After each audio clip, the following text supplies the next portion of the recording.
So once again, man, shout out to everybody in the chat. The same people that continue to come through. You guys know the deal.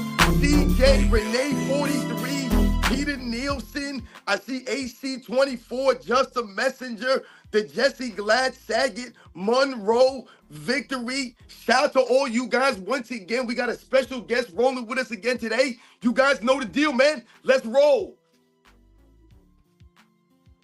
Good morning, everybody. Welcome to the Sunday panel. As Robin was alluding, we have Sports T joining us. Uncommon and Uncut have invites if they want to join the party. We've got 93Z, we've got Speam Engine, obviously Sports and Fitness Rants. We have Hoops God. And what did I have on the stage? Why would I ever put that picture up there? Well, you guys remember back when I had a bad video and I had strained my left retina, and that was why. So, like LeBron James, always a reason for failure. I thought you were being serious for a second, talking about a strain something or other. Maybe I am. Ask ESPN. ESPN will clear it up for you. Yo, shout out to John Rod. Shout out to Monroe, Hakeem Olajuwon. Shout out to Personal Freedom, King Speech Row, Italian Laguna Beach. Yo, shout out to everybody in the chat, man. Nick Tri-State, King Speech, JD, and HD. What's up with y'all boys, man? Got a lot of new members coming in. Welcome. Appreciate you, members. The Sunday of excuses, Sunday of blame. The Sunday of excuses. How much time should I set aside for today? I guess it depends on how we keep rolling. You know how we do. I'm good for a few hours. Okay. Well, I can't sit still longer than that. So 2 hours. Man, everybody, we have been flooded, absolutely flooded with bullshit from ESPN. Can't keep up. AOH, real quick. I'm sorry, real quick. Shout out to Michael Knight calling me the Timu Richard Jefferson. Go ahead. I want to point it out before somebody else does. Calling you the what? Timu Richard Jefferson. Timu? Look, it's the black people thing. Just look it up. I just wanted to get that out there. Why are you included? Give credit where it's due. That's all. That's good, man. That's funny. That was good. That was well played. That's crazy, man. Oh my god. Okay, Zay, you're next to me on the panel up there. Why don't you tell me what is eating away at you that you want to mention first? We got a big list of things to get to today, people, and I'm sure all our viewers had things that they want us to talk about too. Zay, pick one if you can. We got to talk about James Harden, man. We got to talk about James Harden. Harden, where are you? I don't think anyone on this panel didn't expect that. He's as predictable as Doc Rivers, right? Yes, man. This is sick. A guy that constantly forces his way out, forces players out. He's the baby LeBron James. James Harden is officially baby LeBron. Did I see Kawhi Leonard looking a little bit disgusted? Oh, yeah, most definitely. Okay. They even asked him after the game. They was like, Kawhi, do you think you guys can keep building upon what you did this season? He was like, I don't know. I don't know right now, man. Mr. Quiet and Emotionless is even like showing some disgust. Yeah, this is. I don't think Sports T is here. Sports T, are you here? Okay. Yeah. Robin, you go next since I can see your face. Well, I mean, if we're talking about the excuses and the blame that's been going on in relation to, the Lakers, LeBron James, and the Minnesota Timberwolves series, I guess the one thing I would say is everyone's making excuses for the Lakers, but no one's really giving the Minnesota Timberwolves their just due. So I guess for me, I'll say, how come no one on ESPN is giving Minnesota their just due for going out there and beating the Lakers instead of everybody out there trying to make excuses for LeBron James, man? How about Hoops God? There's his face. Come on that screen. Oh man. I just want to say, how is it that Darvin Ham, he took the Lakers to the Western Conference Finals in his first season, but we get Mr. Know-It-All, aka Socrates. It's about percentages, makes, and attempts. You go out in the first round, right? Why they not keeping that same energy? Because I'm saying that because I expected LeBron to lose. If you look at his track record, he's going to lose before he wins. So that didn't shock me.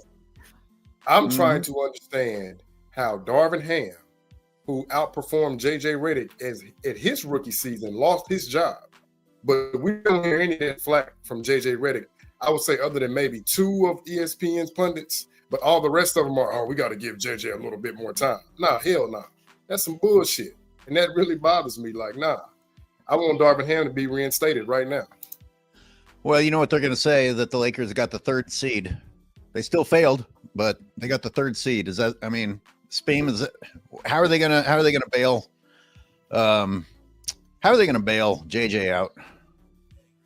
Well, just like you said, they're saying it's the first 50-win season since 2018, they said, but it was only a 3-game difference, right? So the label of first 50 game looks a lot better than a 47-game win season. And then the 3rd seed, but the difference amongst seeds was what? A game and a half, like from seeds 1 through 8. Nobody talks about that. They just talk about the big ticket numbers. What I'm noticing is, and kind of going back to what Robin was saying, they're not giving they're giving Anthony Edwards credit by calling him the quote unquote king killer or whatever, saying LeBron passed the crown to him, blah blah blah. But it's just indirectly calling LeBron the best player in the league or the best player of all time by saying he's passing these reins on to Anthony Edwards. And Anthony Edwards didn't even play that great, especially in the game that mattered. So it was just again a forceful kind of narrative situation. And games 1 through 5, I pulled the transcripts of the questions that the media was actually asking LeBron in the post-game pressers, and we can get into it a little bit later. But for somebody who played as embarrassing as he did in the 4th quarter, I didn't find one question from the media about that at all. Wow, good research. Thank you. We will come back to that. We got to tap into Okay. You actually covered a lot there, but that gets our minds going. Everyone in the chat, how much of this you want to come back to? And I'll say one thing, saying that Anthony Edwards didn't play that great is the understatement of the year. And you're absolutely right. People talking about he was the best player on the court.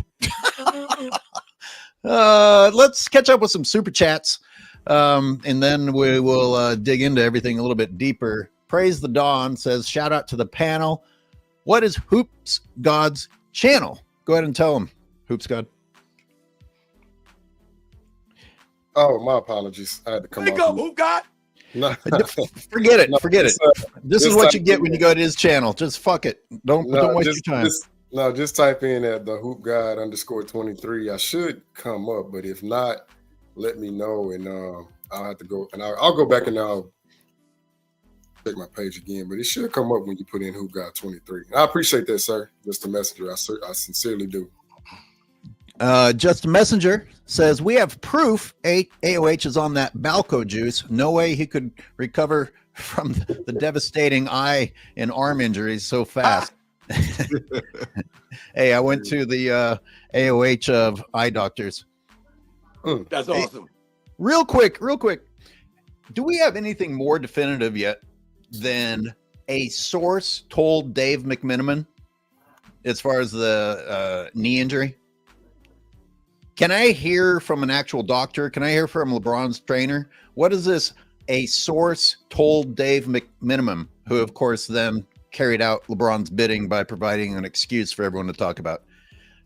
You guys, if anyone has heard, anyone in the chat, if anyone's heard anything more concrete than more hearsay about LeBron's injury. If I may interrupt, AOH, Did you not see him limping after the game? That's all we needed. Okay, my bad. Really bad limp. It was bad. No, hey, when he finishes, I want to add to that. Yeah, no, I just want to make sure you saw that. That's better than hearing it from a doctor. Who was that that came over and hugged him while he was limping? Was that Savannah? Nah, it wasn't. I don't know. It was a white girl. No, never mind. It wasn't. Nah, There was a boy. That was not Savannah. that was not Savannah.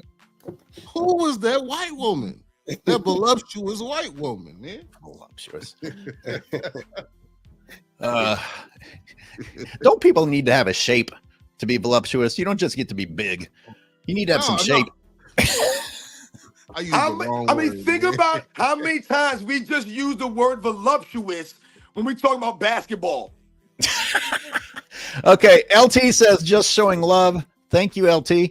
Top Dog says, what was you guys' thoughts on the Lob City Clippers? We will get to that.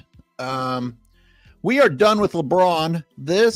We don't need to put that. Needs to retire now. We will celebrate. No, he is not going to retire. Are you kidding? I will celebrate like it's 1999 when he announces retirement. Keep spitting that truth. I got to tell you, I can't imagine how painful the retirement tour is going to be because he looks like he's been in a retirement home for 7 years and is out there.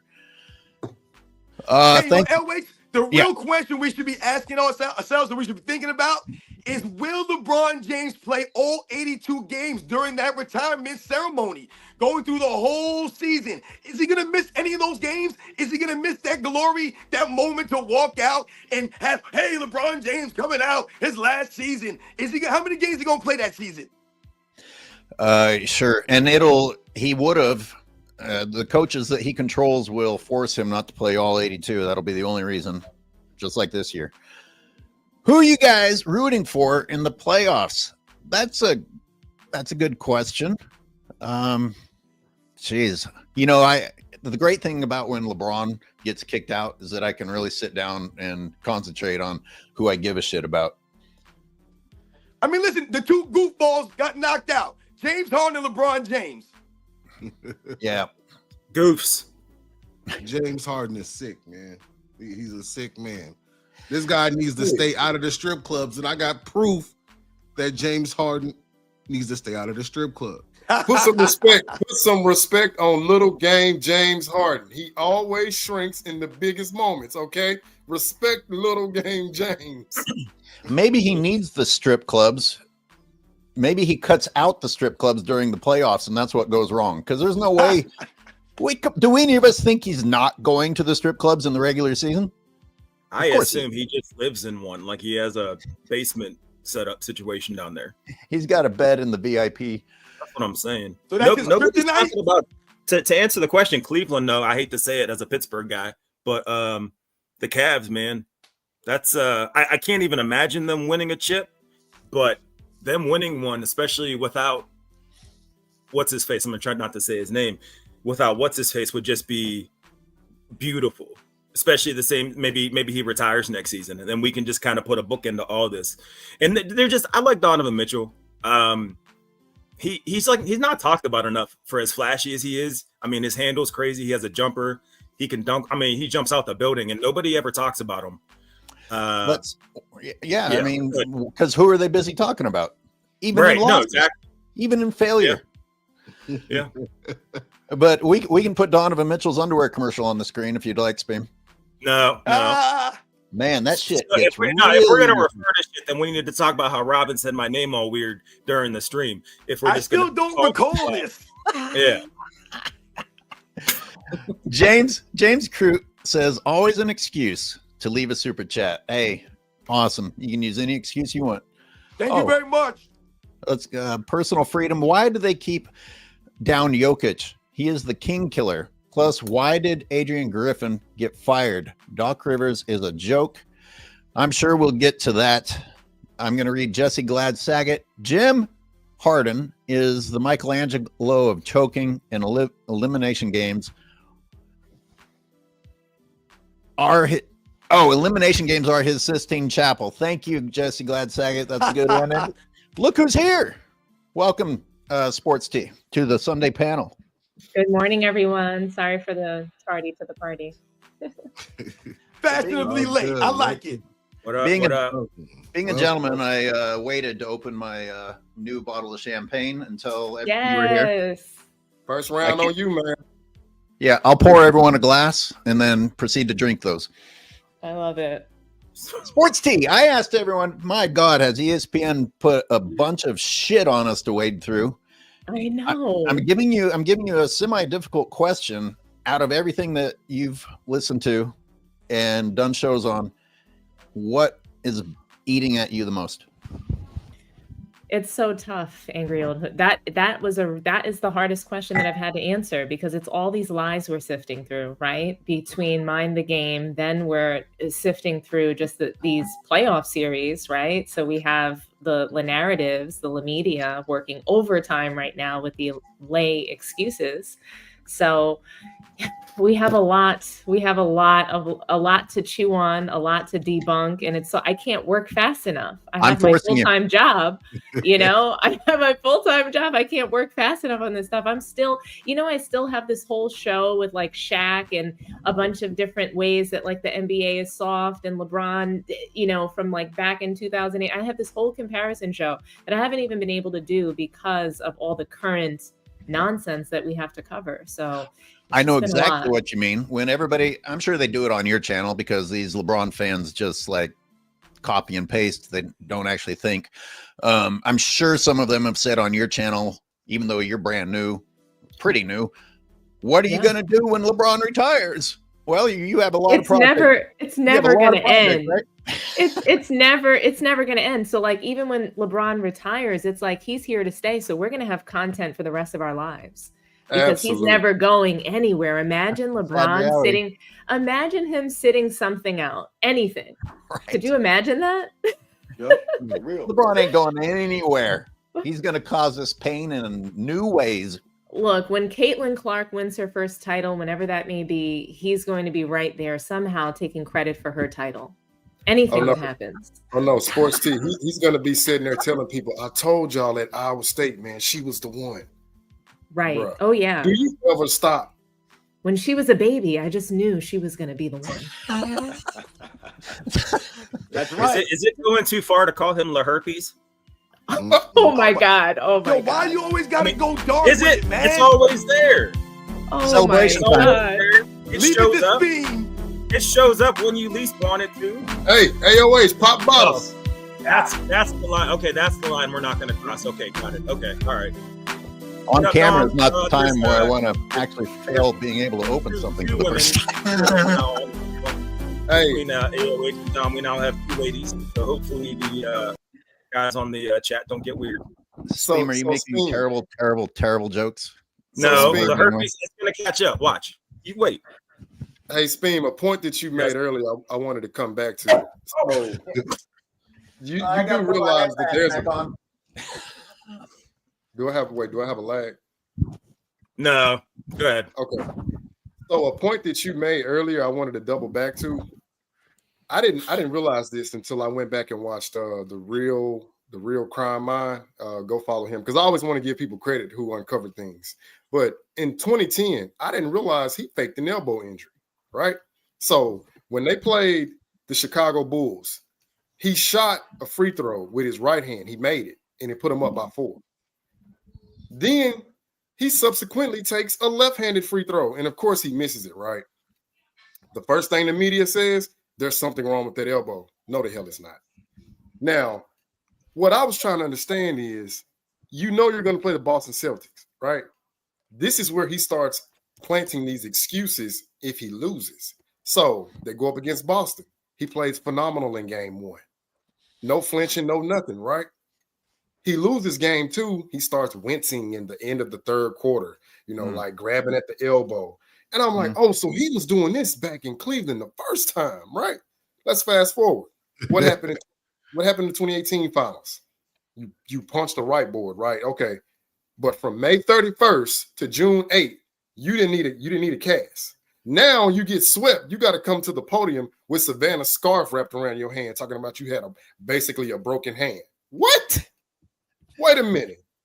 You lose to the Denver Nuggets. Oh, yeah. My ankle was hurt. I'm like, wait a minute, man. Was that uncut hoop that mattered? Oh, go ahead, AOH. I think it was uncut that included the elbow thing in a recent video. I had almost forgotten about that too. And it's ridiculous. You know, I did the video about the cast thing. Do you guys see him slamming his fucking broken hand down on the podium during the press conference? Goddamn idiot. Zay, jump in here. You've been quiet for a little bit. It's sick hearing this stuff, man. It's just sick. This guy's pretending that a little DiVincenzo caused him to sprain his MCL. But this guy's supposed to be a football player. I thought he was. It happened on the flop, though. See, DiVincenzo didn't do it. The flop did it. Yeah, it had to, because there was no knee-on-knee contact. If anything, he hit the back of his knee, the softer part of the knee. You know what I mean? So it doesn't make sense to me why they saying that. If we looking back, people say, oh, why are you talking about him at 40? Well, let's talk about him at 39, 38, 37. He's 12 and 2. Well, 2 and 12. I'm sorry. 2 and 12 over his last 14 playoff games. What more is there to talk about? How many times have we seen him disappear? You know, it's interesting. Luca had some great games going into the playoffs. I was going back and looking at the box scores and looking at the media, and they literally said Luca puts on a master class. I'm just curious, was he out of shape during those games? Did he get out of shape from then to the playoffs? Because all of a sudden we're back to talking about being out of shape. And prior to that, I was hearing that LeBron James was going to be the one who was able to motivate him to be in shape. Forget all that. It's all gone. Well, that's the main reason why these guys are always contradicting themselves. Because if you're always telling a lie here, you're always putting out a narrative there, then how are you going to have the facts? How are you going to keep yourself straight? You can't. So this is why I'm always telling people, LeBron James, his entire camp, they're the George Costanzas of the NBA. Everything they're living is a lie. They can't keep up with the lies. You know, a couple of points that Hoop God made is, one, what you're talking about is how long LeBron James has been doing these kinds of things, faking the injuries. You can go back years in his career. Another point that you made, Hoop God, is that LeBron James always seems to have to let you know that he's injured. He has to let you know about these things. When a lot of the great players, they just played through these injuries, and you didn't hear about them till later on down the road. They didn't make excuses, but LeBron James always had to let you know that he was dealing with something, man. That's really, shows that he's not a true competitor like that. What's the worst faked one? That'd be an interesting question to go around the panel. I'm gonna read this super chat, but while I'm doing that, think, which of LeBron's fake injuries do you think was the most absurd and embarrassing for him to try and pull off? And everyone in the chat, you're welcome to chime in here too. It's Gemini Girl, one of our great followers. My favorite day of the week, the Sunday morning panel. I hate everything about Savannah's balding cretin of a husband. Wow. It's nice when someone meaner than me is on here. Shout out to Gemini Girl. Shout out to Gemini Girl for using the word cretin. That's great. That was a bar. He does. Wait, it's not even done. He does, in fact, have a bag of excuses. Welcome to the panel, Dominique. Oh, it's pretty fantastic super chat. Yeah, thank you so much, Gemini Girl. Yeah, and I'm sorry, but is the back screen against what was it, the Knicks? Isn't that not the craziest fake injury ever, where he acted like he broke his neck on that back screen? They called a flagrant 2 on it was when he was playing for the Heat. Oh, Tyson Chandler screen? The Tyson Chandler back screen. Was it to me that was the worst of the worst fakes ever. Like ever. See, the reason I don't include that one is because Tyson Chandler was actually moving and hit him in the back. Obviously, he sold it. Obviously, it was exaggerated. Obviously, it was absurd. I mean, Van Gundy even called it absurd. And, these guys are paid to protect LeBron. But the ones where there's no contact at all and he makes that same motion are the worst ones to me. I'm just going to go with LeBron James being carried off with the cramps. I'm just going with that. That is insane. Hey, there's so many. Let's not get carried away, guys. Okay, let's not get carried away. Who's got which one is yours? So AOH, I was really thinking about this. I think he broke his hand when he picked up his purse and he walked out of that press conference. Remember, the guy was asking him those questions and he just put his shades on, and when he reached down, because I think you posted this, AOH. I did. The broken hand. He picked the purse up, and I believe he might have torn some ligaments because it looked like that purse was really heavy. So if I'm gonna just go out on a limb, I'm gonna say, yeah, that was the issue that caused the hand. Not it was his papers. It was his grading papers because he was dressed as a professor. He had to bring out an apple in his broken hand. I mean, his accessories were more important than his fucking injury. That has to be the one. Grab the apple. Yep. Dominique, did you come up with one that was worse than all the others? So here's the thing is that I was wondering, is this really about, I thought we were going to be talking about like the best faked moments in this season because there's so many. Oh, so this is an all-time fake list because when we talk about all-time, the cramping and, 2011, that's the greatest all-time meltdown that we've ever seen in the history of sports. Like, let's be for real. I got to tell you. And what about when he said he needed to be sedated? Oh my God. The sedation news. Like, come on, guys. Between sedation, cramp. You're right. We should have limited it to a season. Because we know it's 2010, 2009, 2010, 2011. Those are the all-time biggest LBJ fakes. And then from this season, I mean, the La Peekaboo when he's laying on the floor, like peeking to see if, he's going to get the call. Even the DiVincenzo thing, that was a flop, guys. Like, I know he ran into DiVincenzo, but like he softened his own blow. You see him soften himself and jerk himself back onto the floor. That was a flop. That wasn't a real thing. So when he did that, if you guys notice, he went out of the game. The game before that, right? He played a whole half. They were tired. They were gassed, blah, blah, blah. He was just taking a break. Pretending to be injured, it was so that he could get a rest. He needed to rest. He was gassed. He was already tired. Him and Luca are both tired. As soon as the second quarter, maybe the second half hits, they're both gassed. Between Luca being fat, him being old, can't play defense. It's a mess. Hey, stop body shaming that man. Has everybody seen that Luca before American Food highlight? Anybody see that? No. Who's the guy?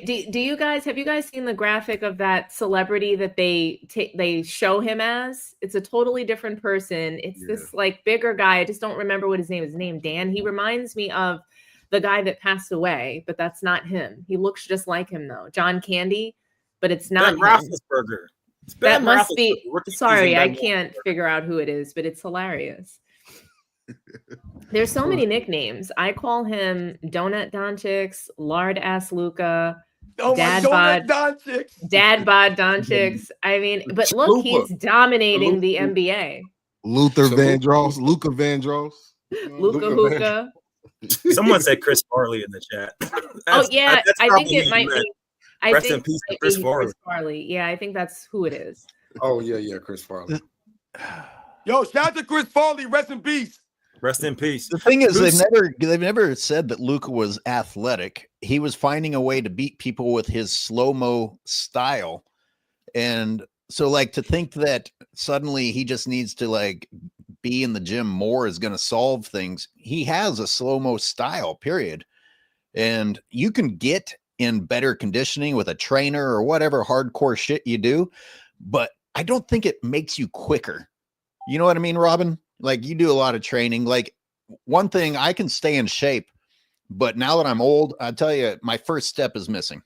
The quickness goes away. I don't know if you can train quickness into your body the way youth gives you it, or never having the athleticism.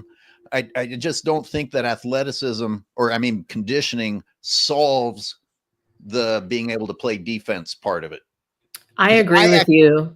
I actually am in my breakdowns. I'm accidentally defending Luca because I see him trying. He just doesn't have the physical capability of doing it. And I don't think conditioning is going to solve that. I hear you, but isn't that what watching film is for? Being able to see what moves a player has and being able to predict what moves he might use in a situation. But to AOH's point, though, to his point, when you think about it, if you've never defended your whole life, you're not going to start. So it's not just that conditioning is not going to solve it. He's never been forced to defend. He's never done it. So if you've never done it, you're never going to, most likely. It's just like in a marriage, is that person really going to change so much? And if they change because you're asking them for a divorce, you're still probably going to leave. By that point, it's too late. That's why the Mavericks said no. And that's why they were knocked out in the first round, and on top of LeBron being 40. So you need that Mavericks team that he had to get to the finals, but there's no such thing as a slow-mo guard. That is the only thing I need to disagree with, because athletic guards are going to win titles. I've never seen a fat guard win a title. Even Jason Kidd, when he was 38, he was still playing lockdown defense with the Mavericks when he won that title with Dirk.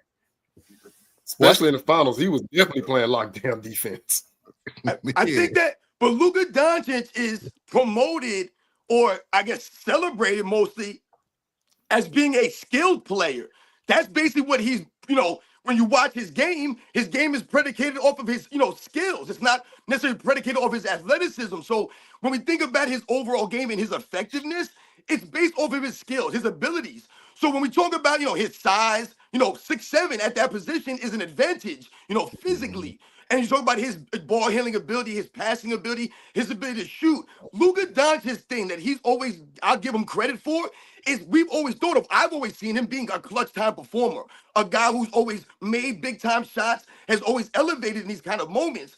I've never really been a fan of his overall game necessarily, but I've always respected that about him. But when you watch him with LeBron James, this is the way LeBron James gets exposed, because you're not getting the best version of Luka Doncic, because you're not allowing Luka Doncic to be the best version of himself.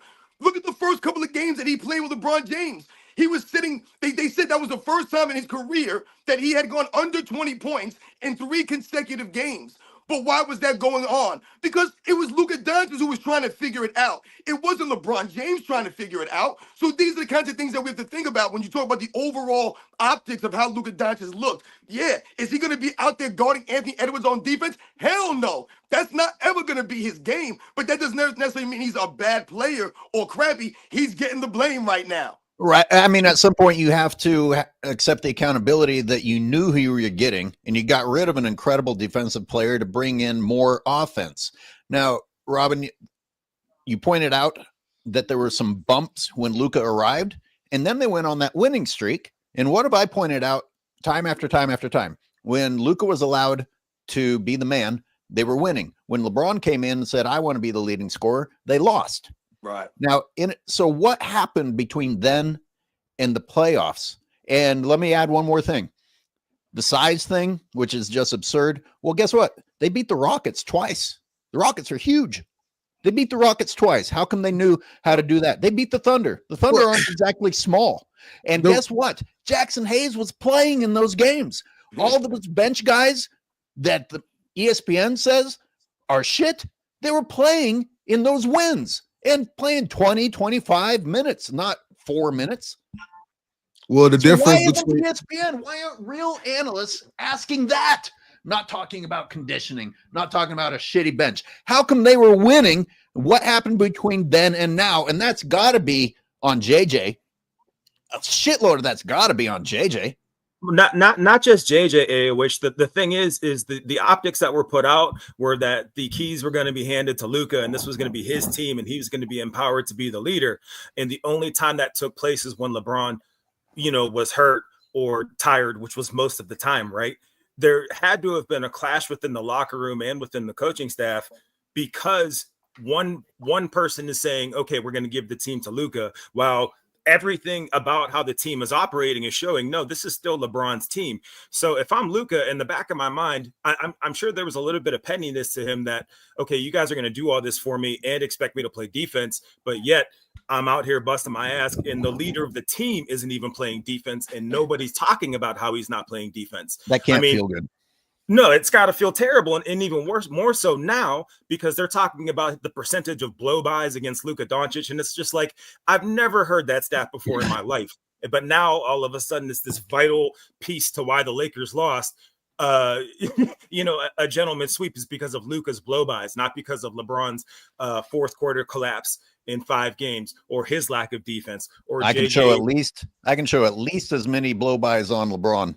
And now, not one person talked about that. No. That was never even brought up. Not once. I will say this, and yes, they completely protected LeBron. It was LeBron and Rich Paul and the La Media. They decided, hey, we have to hurry up and get in front of this. We're going to have our excuses lined up. We're going to blame Luca Doncic, his conditioning, because people have already been saying that. So when you start with a lie and a narrative, like you include things that are true, and I have to say, Speem, last season they did a blow-by mixtape on Luca Doncic. They talked about the percentage.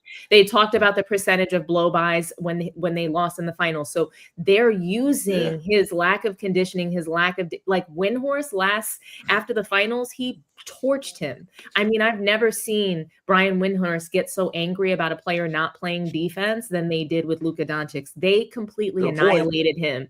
They annihilated him in the press the way that they did in the New York Times and Daily News for Carmelo Anthony when he was on the Knicks. Like, they torched him. So that piece is not true, but LeBron took that and was able to really use that so that he can remain scot-free and his, bum-ass GOAT legacy can be intact. Okay, so like, this is another first round exit for us. Let's hurry up and get in front of that narrative, because this is 6-7 seasons, first round knockouts, playing tournaments, but early exits. So this is all under LeBron's tenure. The Boston Celtics are about to eclipse them again with probably another title, right, on LeBron's head. So all of this looks bad for his legacy, even though he's stat padding.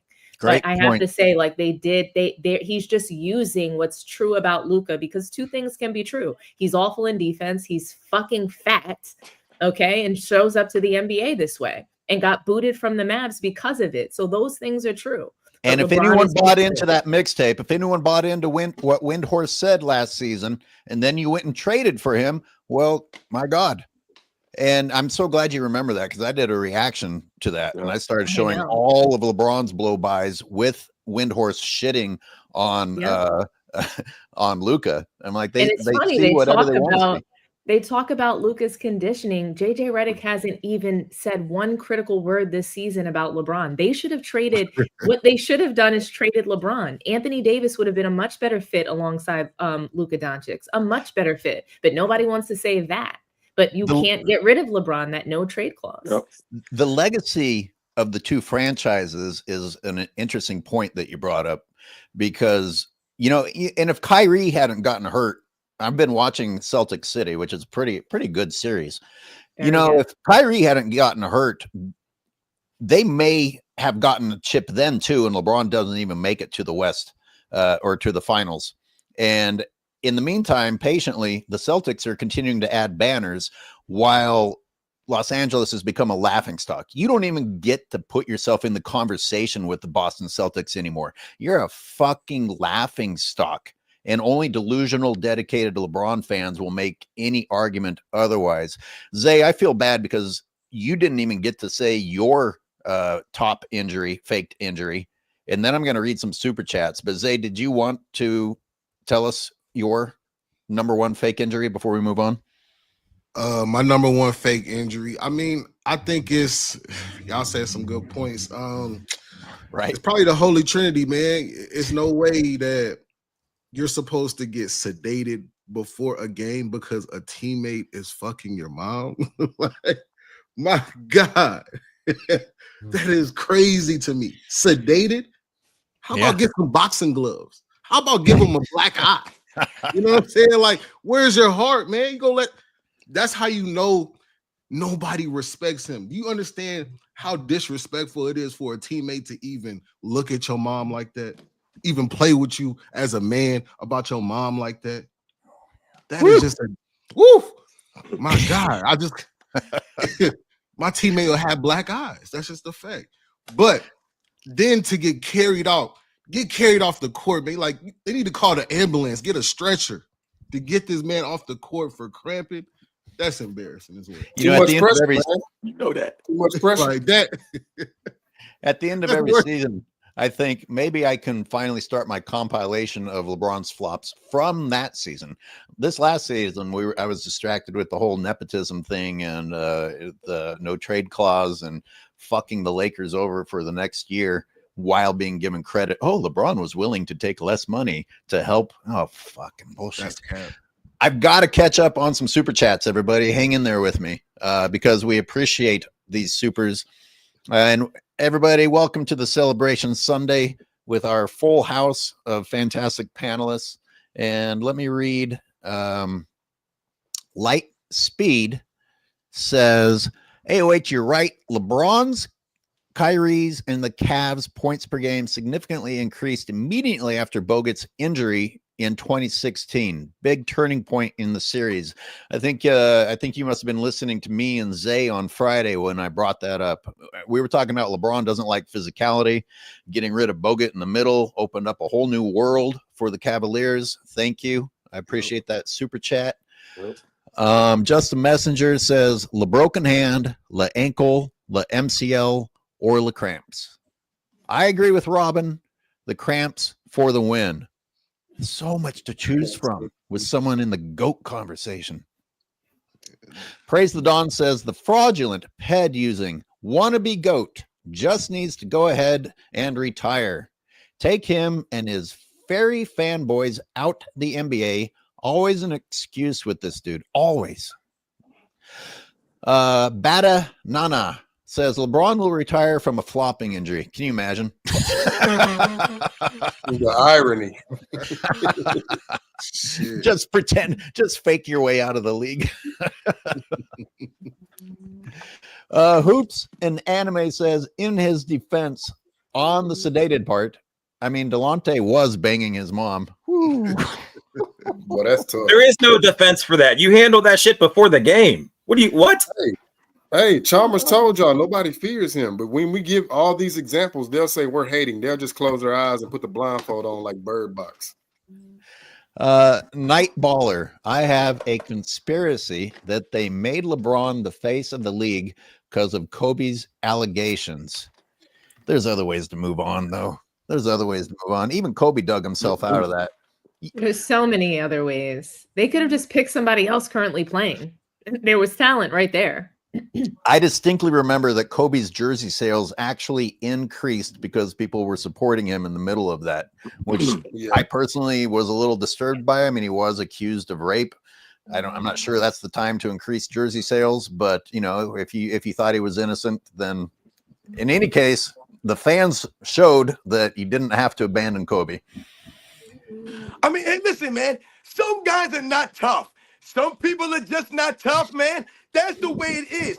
There's no problem with that necessarily. The problem comes in for LeBron James is what we're noticing right now. We don't even know which one to pick from. We don't know which episode to decide is the worst, the flop, the acting, the fake injury. It's all the same. Rolling around, holding your head, looking on your shoulder when nothing's there. All of these things we talk about. But the problem for LeBron James is that he promotes himself and they promote him as a guy who's durable, who's tough. He walks around flexing on people. It can't be both ways, my friend. You want to be tough, then you have to actually be tough. You have to walk the walk. You can't just talk the talk. And that's the problem for LeBron James, man. What do we ask on here? Also, real quick, part of that, Robin, is that they didn't really go the whole toughness and durability route until they realized he wasn't going to get past ring number 3.5, right? Once they realized that he's not going to get any more chips, okay, well, now we have to go on this longevity tour and how tough he is. But it's like with any other bully. Yeah, you can talk about being tough, but once you get hit in the face, like that's when reality hits you. And, you know, when someone, you saw what Gobert did, right? He elbowed him so viciously in the back of the head, but LeBron is the one who initiated that contact. LeBron went into his ribs before that even took place. And look what happens. You got maybe the softest dude in the league elbowing you in the head with little to no regard because he knows that you're just gonna talk and then literally yell out of your mouth, he elbowed me, eject him, which is the softest statement I've ever heard a superstar ever say ever. So it's all about how he's being marketed. That's all. I thought toughness would mean that somebody wouldn't dare do that to you or that you would put them in their place after they do it to you. I mean, LeBron was avoiding.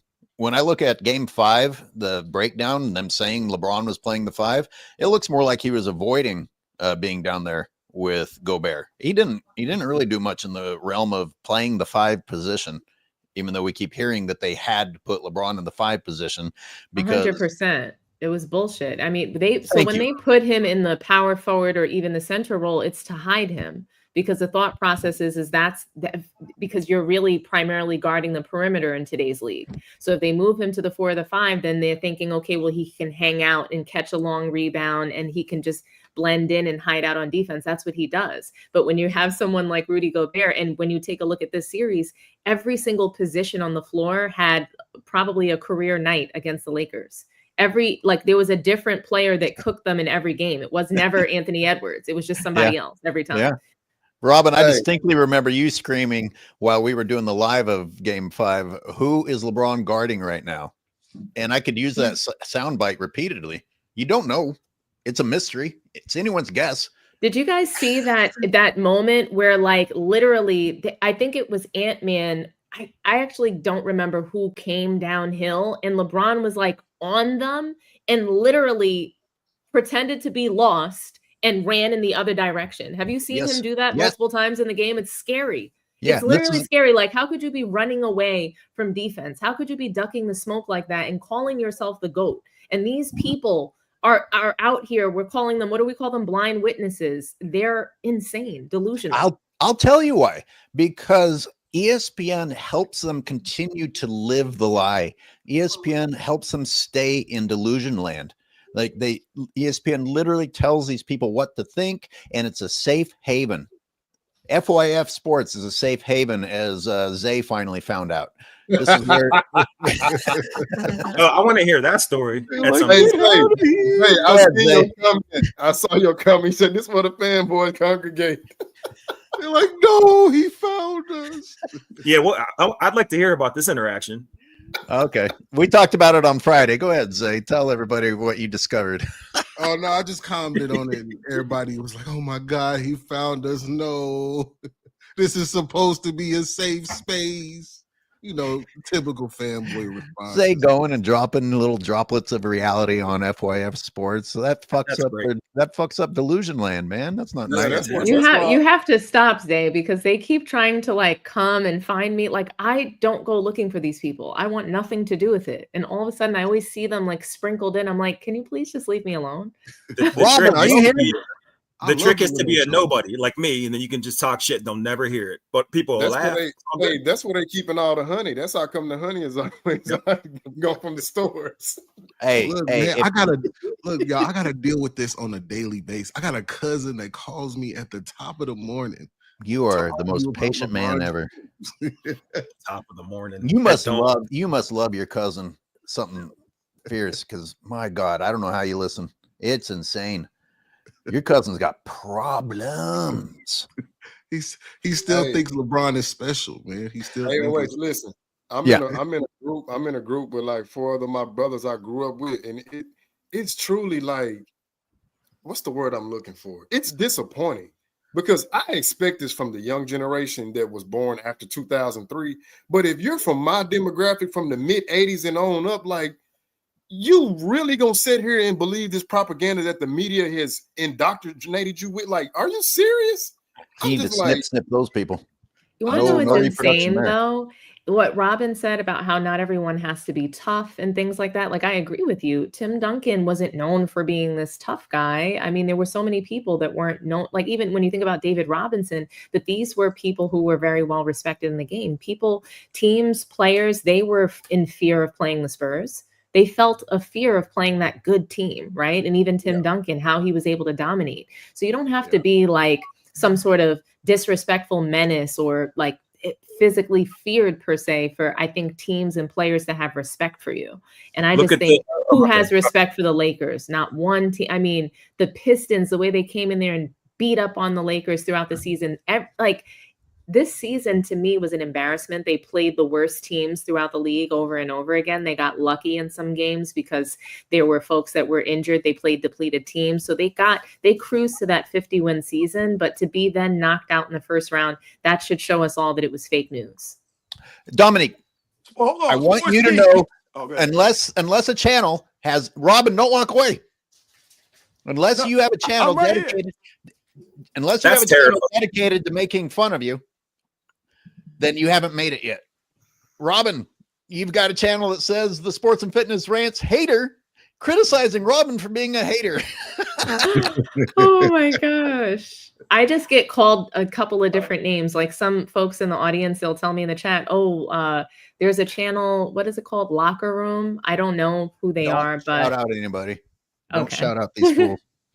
Well, there's a couple of folks that they call me names, and I'm like, I don't even think of it. So I don't know. Classy. The classic. I just wanted to say, you brought up Tim Duncan, and that was a beautiful example because Tim Duncan is literally the antithesis of LeBron James. Like you said, Tim Duncan's not about the stats, right? He's not about the flash or the pizzazz. He's about the substance, Tim Duncan.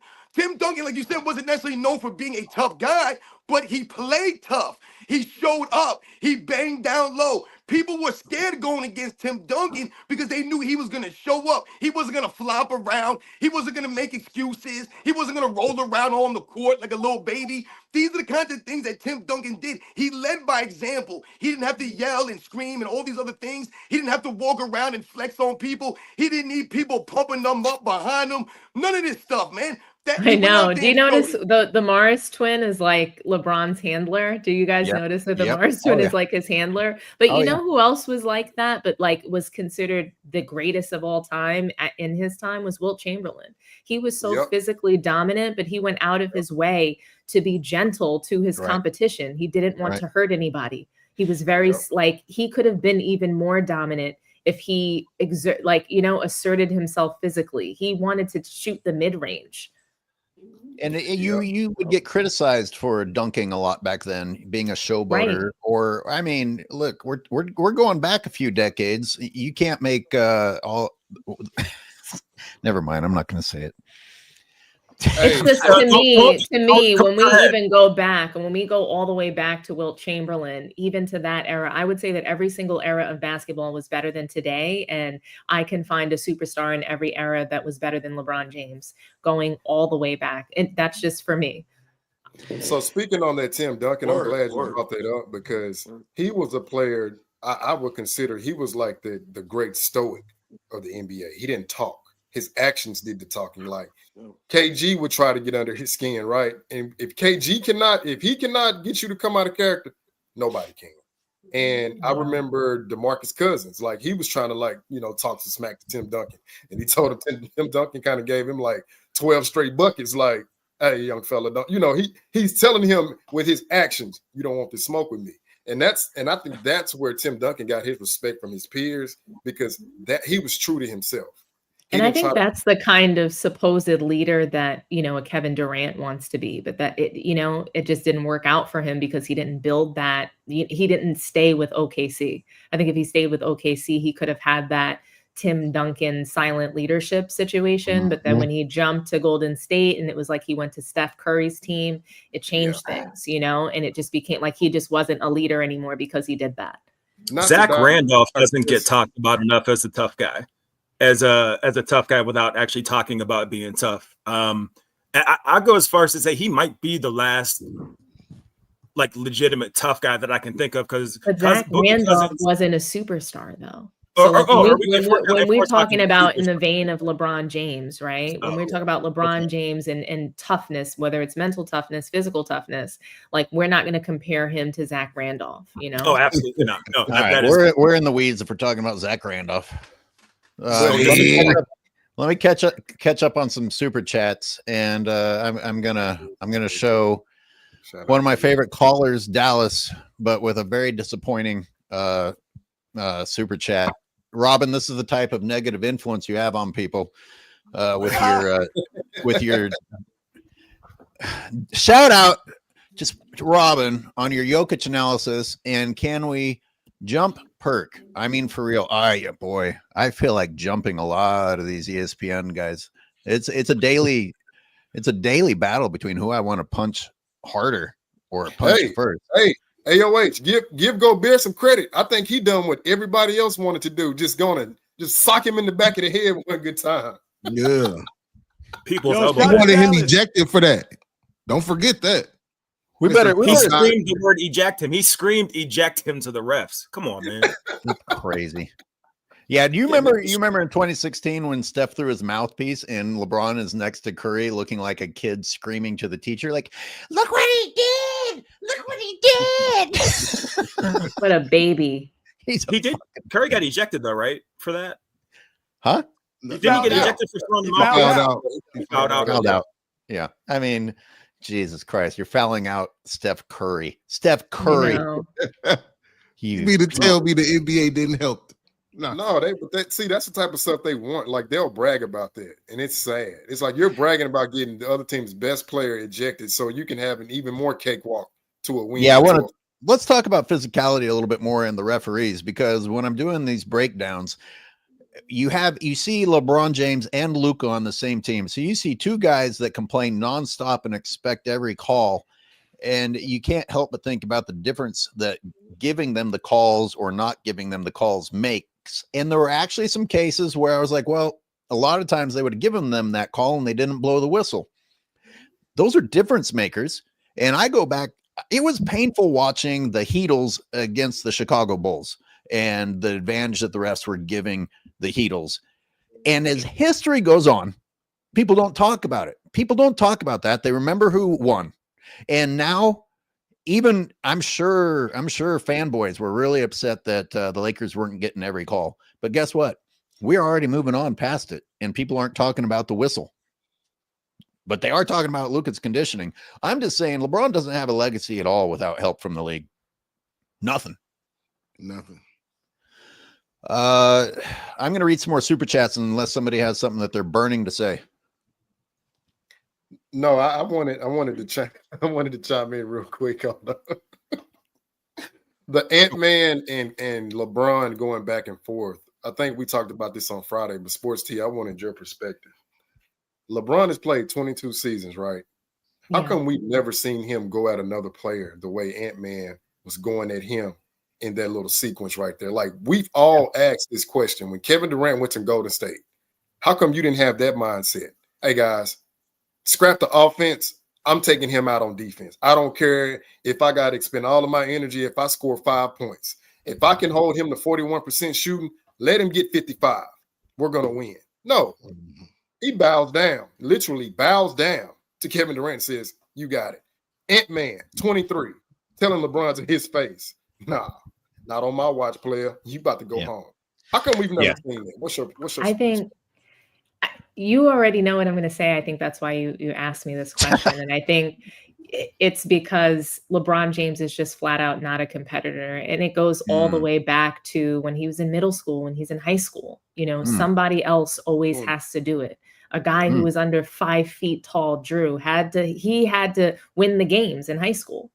Wow. LeBron has always felt abandoned. He didn't have a dad. His high school coach left him and went on to greater things. He felt abandoned there. He didn't go to college, so he never got that. He never had like a father figure mentor. He never learned how to really like have like a machismo, basically. He never got that. He never learned really even what it was to be a true fan in sports. You know, you don't jump around and change your team. You don't he didn't have that male figure to really guide him, in my opinion. So he never became a fierce competitor. Somebody else always has to win. Somebody else always has to do it. Then you fast forward into the NBA. Part of why he didn't have that Ant-Man mentality, the mentality of Kevin Durant. Hey, like, I'm going to Golden State. I want to beat LeBron. I can't compete. I have to compete with his super team. So I'm going to go create my own super team. I'm going to form against him. He didn't have that competitive spirit because he couldn't do it. He was too afraid, one. And then two, he genuinely just couldn't reach the heights. So the story that he was being compared to is Michael Jordan, right? So he's being compared to 23. He comes into the league with his 23 on, and he's got to be like Michael Jordan. Every single year that he played, he's being compared to, okay, did Michael Jordan do this at this time frame, right? So Michael Jordan's story is that he had to overcome the bad boy Pistons. He kept losing. He lost to the Celtics. He lost to the Pistons. And LeBron James couldn't get past anybody, so he had to leave. He had to team up. So in order for him to he's thinking, okay, well, how do I get over the hump? How do I get to winning? I have to get there. If I don't win, the media, everybody's on my back. What can I do? I have 23 on. I've got to win.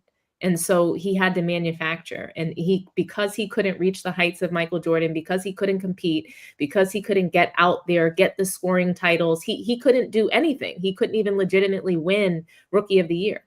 Even that, should have been Carmelo Anthony. So there's never been one thing in his career that he legitimately earned. Zay, on Friday, I said Ant-Man didn't play. Ant-Man didn't play that well, but that shoving match between him and LeBron might have been the most important thing that he did. And watching LeBron turn his head and act like nothing was happening when he didn't feel like he was winning that to me felt like a deciding moment in the series. Even just, did you guys see how Ant-Man walked around LA gallivanting, letting everybody know in the streets that, he packed them up and sent them home? LeBron James would never do something like that. And I mean, if he did, he would do it with the Morris twin because he needs protection, right? Like, he's not going to do it with some nobody from back home. You know what I mean? Like, LeBron but everyone James watched 10 Steps to Enos Cantor, right? Because he knows he can fold Enos Cantor like a chair, right? So I mean, but more than that, a 60-year-old Stephen A. Smith.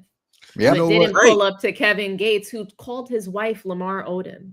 Kevin Gates, a rapper, a nobody in LeBron's, world, sat courtside after calling his wife Lamar Odom. But yet he pulled up on Stephen A. Smith courtside. Yep. Fanboys, I see a 60-year-old. Zay, jump in. Why they had the I see why they had to come out with this injury, because you got Ant-Man walking the streets of Skid Row. You got him walking through Skid Row celebrating right now. Never would have happened. I think that we can say that Anthony Edwards maybe didn't play great in the series, but I think we can say that Anthony Edwards showed up in the series. He was there, and I think that's part of the reason he didn't disappear. Can I say, so like Anthony Edwards, part of the reason why I'm okay with like the Jordan comparison sometimes is because when we see him on the court, I don't see him having those LeBron James moments, even when he's playing poorly. So he could be playing like shit, but I don't see him like shrink up and look all scared and in fear. And he supposedly had panic attacks. So they've reported him as having panic attacks, like I guess on his way to a game or something like that. But what we see on the court is we see LeBron disappearing. We see him throwing himself on the floor like a petulant child with terrible twos. We see him doing these things that are just not anything that the greatest players of all time have ever done. Zay, was it your channel who says, when you look at LeBron, I don't get the feeling he's been in a real scrap in his life? I don't think he really been through a lot for real. He been sheltered. He had a white family that took him in. You know what I mean? And he did go to that private school. That could get you. That could actually get you beat up for other reasons, or get you into fights, or make you into a bully. And I think that LeBron he became a bully due to all of those things in his childhood. But really and truly, I don't think, when you think about it, he's been, coddled and told he was the greatest probably since he was like 13 years old. So what fights, what hard life has he really had since around then? I mean, not having a dad is hard and all of those things. I'm just saying, since I would say from early teenage years, he's had it pretty good, just being told you're the greatest, you're going to be the best. Yeah, he only bullies if he has an army behind him. I agree with you, Zay. There's a reason that I say if I was going to fight anybody in the NBA, it would be LeBron James. Yeah, he's gigantic, but I would fight LeBron James before I fight Dante DiVincenzo. Yeah, the most important thing with him is that he grew up without a father. And him growing up without a father, he has to be able to trust someone that is an older male to be able to listen to them and understand and take in certain critical information. If you're not able to do that, that's what you see the LeBron of today. But that's why do you think he turns to Pat McAfee and JJ Redick and Steve Nash and these people? He, for some reason, respects their opinion and their mind for the game, and not, the black champions that he's won with in the past. Yes. Don't forget the Kelsey brothers. He went on their show too. But that's another one. But think about this, y'all. He'll go on the Kelsey brothers show, right? You won't even go on Shannon Sharp's show, and he goes out there and emasculates himself for you for the last 5 years. Well, maybe he is the media. You got to think he might have had a heads up about what was going on with Shay Sharp for a while. Good point. He stabbed his own man in the back, Brian Windhorst, his biggest fan. He stabbed him in the back publicly calling him weird. And Brian Windhorst has been a rider for him for his entire career. So if you can't show loyalty to that one man who we all make fun of all the time because he does have like a Winnie the Pooh kind of look about him, but we all bag on him because of his alignment with LeBron. He's on Ozempic, by the way. Brian Windhorst. I don't know if he's really slimmed down a lot. Well, I have my own opinion on the whole Ozempic thing, but he carries all the weight in his face. He does, man. All that stress. Yo, that's diabolical. No, but it's true. You're going to hell on a scholarship, man. But he's got to know. He's got to know where the bodies are buried, though. I'm surprised that LeBron would betray him that way. I think he knows that Wendy's not going to say anything. Yeah, exactly. Hold on. Yeah, he's too professional. When does LeBron ever face consequences? He shits on people all the time, and he never faces consequences. Did Wendy turn on him? No. Did Perkins turn on him? Although I do think that Wendy is giving more. Yes. If you notice, though, Wendy and Perkins, they're keeping it real about the Lakers. They're not mincing words in their takes. I don't know about that. True. I don't know about that, man. Because they didn't blame LaFody James at all. I didn't hear not one ounce of criticism from them about LaFody James. Dominique, I understand what you're saying because there were a few moments in ESPN where it sounded like someone was about to make sense, but then they moved on from it and then contradicted themselves. And then blame JJ. Literally the moment that LeBron called Wendy weird, he talked about how LeBron James basically manufactures the media. He mentioned it. He didn't like go scorched earth, but he kind of responded and was just like, LeBron James is aware of what's going on. He knows exactly what he's doing. He said, I'm not going to disrespect him, but I'm just not even going to play into it. He acknowledged. I've got to catch up on some super chats, and why don't we have some other people read them? Dom, can you see the one that's on the screen? I sure can. From Spetka Fantasy. It looks like it's in Czech, $100. I don't know what that equates to in US, but when he begged for respect, he must have been pretty hurt inside. Yeah, that's a weird moment. And to see Rob Pelinka act like something good happened in the background, it was pathetic. He was whining while winning. Oh, yeah.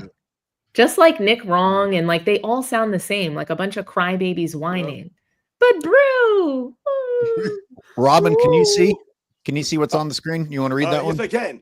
It's not that serious. Coming through with the super chat. Thank you very much. Says LeBron spends millions of dollars on his body and PEDs, allegedly, so he can withstand the impact of flopping. Yeah, and it didn't work. That last flop got him a took him out. MCL. Exactly. Why doesn't anyone have a problem with the fact that none of these injuries are confirmed? None of them. How did LeBron ever live past saying, if I do get surgery, you'll never know? Why would we never know? Why would we never know? That's so weird. At this point in his career, we're just lucky if he shows up. Do you remember what he told us? That at this point in his career, he doesn't have to answer to, he's allowed to have his shirt off pregame. At this point in his career, he shouldn't even be sitting at the preseason games. He's a good guy and he's a good teammate. So he showed up to the preseason game. But at this point in his career, he shouldn't even have to do that. And you've got people that are supposed critics of LeBron, like Stephen A. Smith, who will tell you he's earned this. He's earned the right. That's what his critics fucking say. LeBron James has earned the right to bring his bum-ass son, Carlton Banks, into the league. Yeah.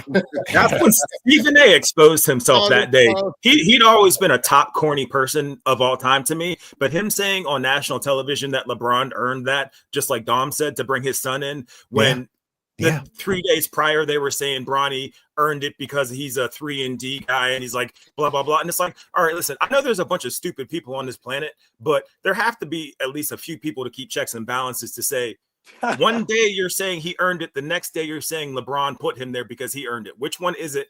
You can't even keep lies together on the same show anymore. That's how idiotic ESPN thinks people are. They don't even say the same consistent message in the same segment, let alone the same show or the same day. You have to kiss the ring, Speen. You have to kiss the ring. There's no job for you left. Sorry. But Speen, think about it. If you can't be truthful in small matters, right? how do you expect them to be truthful and honest in large matters? And then when you establish lies, it gets difficult because you forget to stay on that lie because your subconscious and your conscious are battling within each other. So you're going to make those Freudian slips and you're going to tell the truth. You just don't realize it, right? And then somebody comes back, well, you said this 3 weeks ago. And then they have to obfuscate the conversation, you know. Robin, I want you to read this one too, because you're mentioned in it. Shout to Daniel Parker. Comes through with the super chat. Did Sports and Fitness Rant say Beluga Doncic? Did you? I don't believe I did. If I did, it was by accident. But Daniel Parker, I'm giving you credit for that. You heard what you wanted to hear, and it was a good one. That's great. Hoops God, read. Can you read the one from Ma Vegeta? Vegeta. Vegeta. Difference between LeBron, Jordan, My vagina. Vegeta.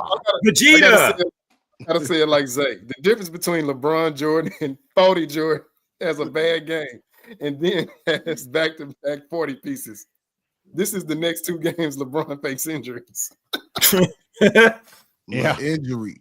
Yeah. Back to Anthony Edwards. You get shoved around by a guy like that, then you need to come back at him because you're physically bigger, or you do it with your game because you're the GOAT and still, number 2 or one of the best in the league. I can't keep up with when LeBron is 40 and doesn't play well because he's 40 versus he's still one of the best in the league. Jesus Christ, they contradict themselves in the same sentences with these things. But LeBron James, if Anthony Edwards does that to you, you either shove him or you either put him on the ground because you have 50 fucking pounds on him, or you go out and you beat him with your basketball skills. You didn't do either one, you bitch. Hoops God, do you want to read? He's a fucking bitch. He is a god. He's so this is a term where I come from, right? It's not the size of the dog in the fight. It's the size of the fight in the dog. So. Yeah. Go ahead. Who's got? You want to read the Be Nice? I can't wait for the Sir Flop-a-Lot statue in front of ESPN headquarters. Yo, nice. That's shout out to the comments. That's man. the only place a statue belongs. They should make a statue where you can just keep knocking it over. Just walk by it, knock it over, and there's like a little mechanism. Lifts itself back up. That's a good one, Steve. Outside of Shannon Sharp's house. Yep. What? Yep. Right outside Shannon Sharp's house. Just this little LeBron statue. You can just push it over, it crumbles, and then it just comes back together. You keep doing it and doing it and doing it. All right, Speam, since you had a good joke finally, comedian. Thanks. You read the next 2. Read Badanana. Badanana, shout out. LeBron's biggest fear is an in shape Luca. Yeah, that'd be great if Luca could just get it together. And then let's see them play one-on-one. Oh, Luca would smoke him. Luca would smoke him right now. Oh, for sure. Lightspeed, shout out. Do you remember the 2009 Eastern Conference Finals? A bullshit story came out that LeBron was choking down the stretch because he was dehydrated. Yeah, only LeBron James doesn't know how to drink water. Yeah. My God. Zay, all the millions he spends on his body, he's dehydrated. He should have a built-in IV system by now with millions of dollars. That's going all the way back to 2009. Hey, LeBron, you know what? We appreciate the humor you provide for us. You fucking idiot. Millions and he's dehydrated. This is unbelievable. Zay, read this one. God. It says if the Cavs win, the franchise had it in them all along. If the Celtics win another ring, LeBron is really not a Laker. If Curry wins his 5th, he's truly the post-Kobe GOAT. Whoever wins, LeBron loses again. Yeah, but you missed one. Remember, LeBron already took credit for the Cavs possibly winning by saying he brought the winning culture. He covered the bases, man. Yo, man, listen. There's a 6 degrees of separation out there for LeBron James.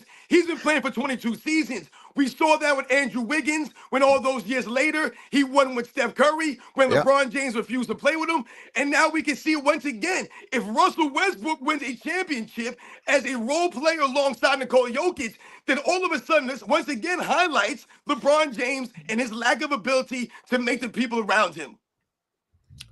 Zay, go ahead and read this one too. My brother-in-law from Timbo Slice, Patreon talk. My brother-in-law LT thinks LeBron the GOAT. Pray for him, please. I really don't want him to go through life as a fanboy. Prayers up in the chat. Prayer hands. Let me read Praise the Dawn. And LeBron is a lying jackass talking about people vandalized his home. Nobody ever did that. And I wish they did that while he's at home. Well, let's not stoop to LeBron levels and wish these things. LeBron will do it for us. LeBron will vandalize his own home. We don't have to wish on these things. Nick continues. You know what's really funny about all the Luca Doncic talk that we've mentioned so far about him not being in shape and this and that and his lack of defense or whatever the case may be? ESPN still had this man ranked number 2 coming into the season. So with all of those things that they want to bring up now, you still had him ranked that high coming into the season. So apparently it wasn't that bad. Also, all the excuses that they're making now, Kendrick Perkins, look at how many of the ESPN quote-unquote analysts picked the Lakers to win that series. Almost every single one of them, but maybe 2 or 3, did not pick the Lakers to win that series. So once again, the Lakers now are lacking depth and size and all this stuff, but all you guys were picking the Lakers in 6. You guys were picking the Lakers in 5. It's laughable. These are the professionals that we've been reduced to hearing from. Luca, Hookah, Chalupa, Wolves in 5. Man. It's the same. It's the same guys that said Austin Reeves was the best third option in the league, and now all of a sudden they lost because of him and his defense. No, Spain. Again, inconsistent messaging within the same day. How disrespectful is that to call this dude Hillbilly Kobe? And Austin Reeves is nice. No, no disrespect. Kobe from the Ozarks don't or put whatever. his name and Kobe Bryant in the same sentence. Sorry, I don't. That's a great point, though. Austin.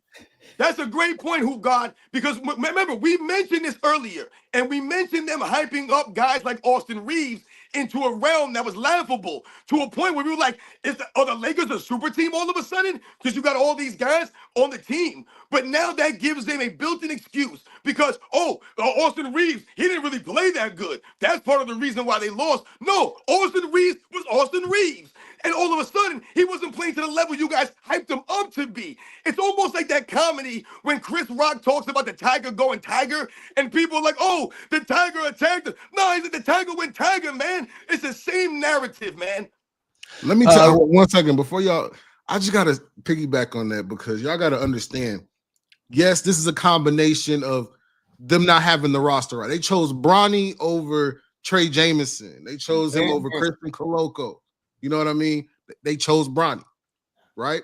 And then the Lakers were allowed to play a whole different style of defense in the regular season. They were allowed to foul, grab jerseys, grab arms, arm bars, all that type of shit throughout the whole course of the season. And they didn't get away with that in the playoffs. Austin Reeves wasn't shooting 15 free throws in the playoffs. The game was officiated totally different. So I told fanboys, you have 3 traffic cones. They're not going to be able to foul their way through the playoffs. That's not going to happen. And that's exactly what else, though, is really interesting is that you have Luca and you have LeBron on the same team. And that kind of star ball, that's not sustainable through the playoffs.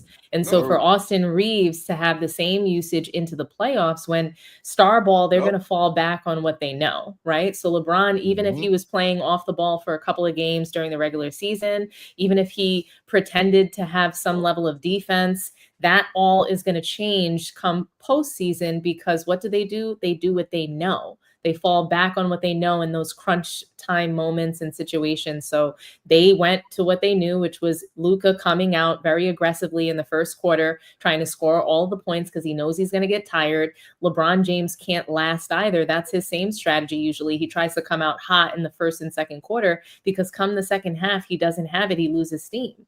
And so they both cannot sustain in that second half. And Austin Reeves couldn't get into any kind of rhythm. He got a couple of good looks, but only when they couldn't score the ball. Mm-hmm. So when they can't score is when he got the ball, which is not really his style because he likes to cook with the basketball. And they were sometimes in moments playing off the ball, standing in the corner, waiting around to catch it. That didn't happen in the postseason because they need to have that usage. They need to bring that ball up and down, Luca and LeBron both. And when they both can't do it, then one of them is going to play like shit. And that's what we saw in every game. Yeah. How dare you give astute basketball analysis on Austin Reeves and why he wasn't the third best option in the NBA in the playoffs. Thank you very much, Sports Team. Yeah. But also, don't forget that we have 3 starters on the team, Luca, LeBron, Austin Reeves, that can't guard a parked car.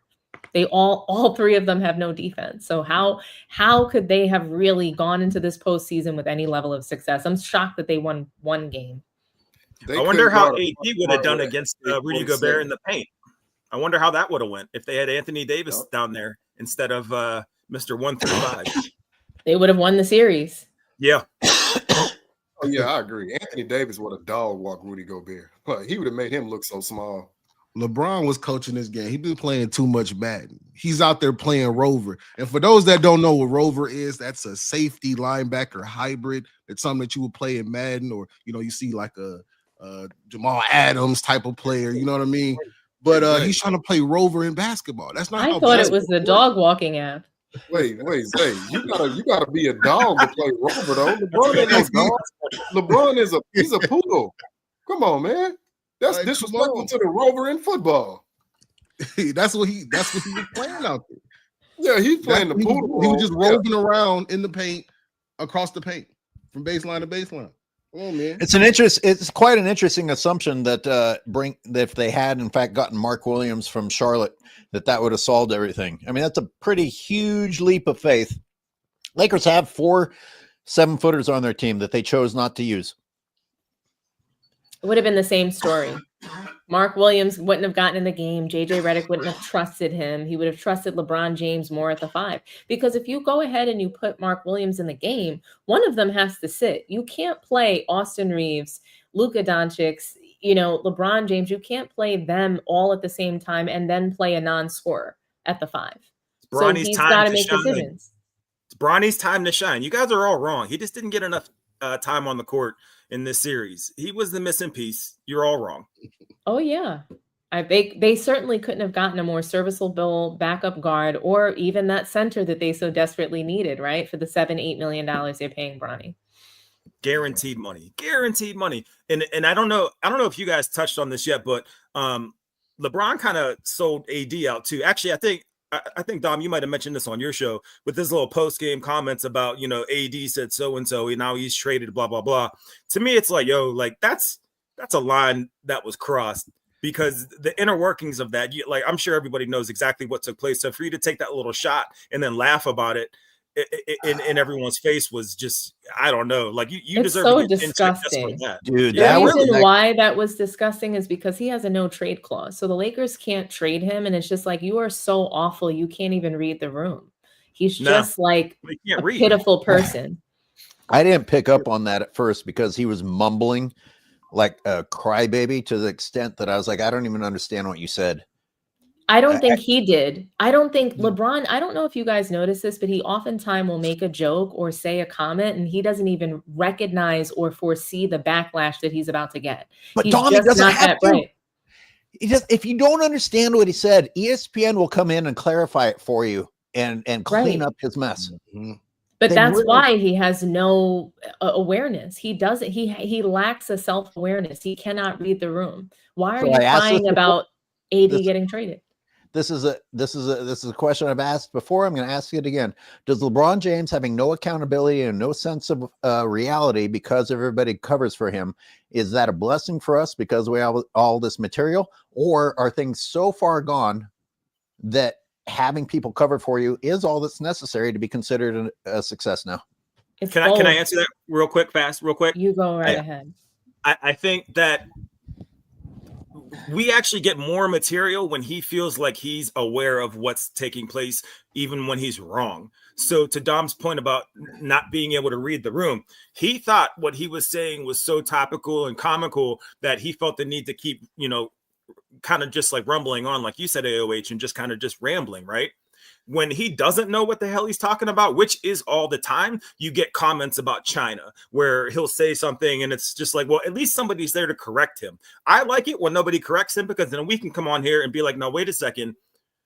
All of this is bad. It takes this many outside perspectives to tell you that you guys are, as an entity, ESPN as an entity, NBA as an entity, you guys are lying and trying to convince the rest of the world that's something that isn't there. I prefer that they have that kind of like that hubris, that arrogance of we're right and you're wrong, because it gives me something to research. It gives me something to look into and do. That's just my opinion. Sure, it might benefit. I think it's a gift and a curse, though, AOH. Yeah. Like, really, I think it's a gift and a curse, because, yes, we have the content, but content is going to content. YouTube is going to YouTube. The NBA is going to NBA. The Lakers are going to Laker. So we don't need this kind of content to have a sports community and to bring people together. Basketball, sports brings people together. And LeBron, unfortunately for me, has divided the sports community. No matter what, no matter who you hated growing up, basketball has always brought people together, and it's been more divisive than I've ever seen it.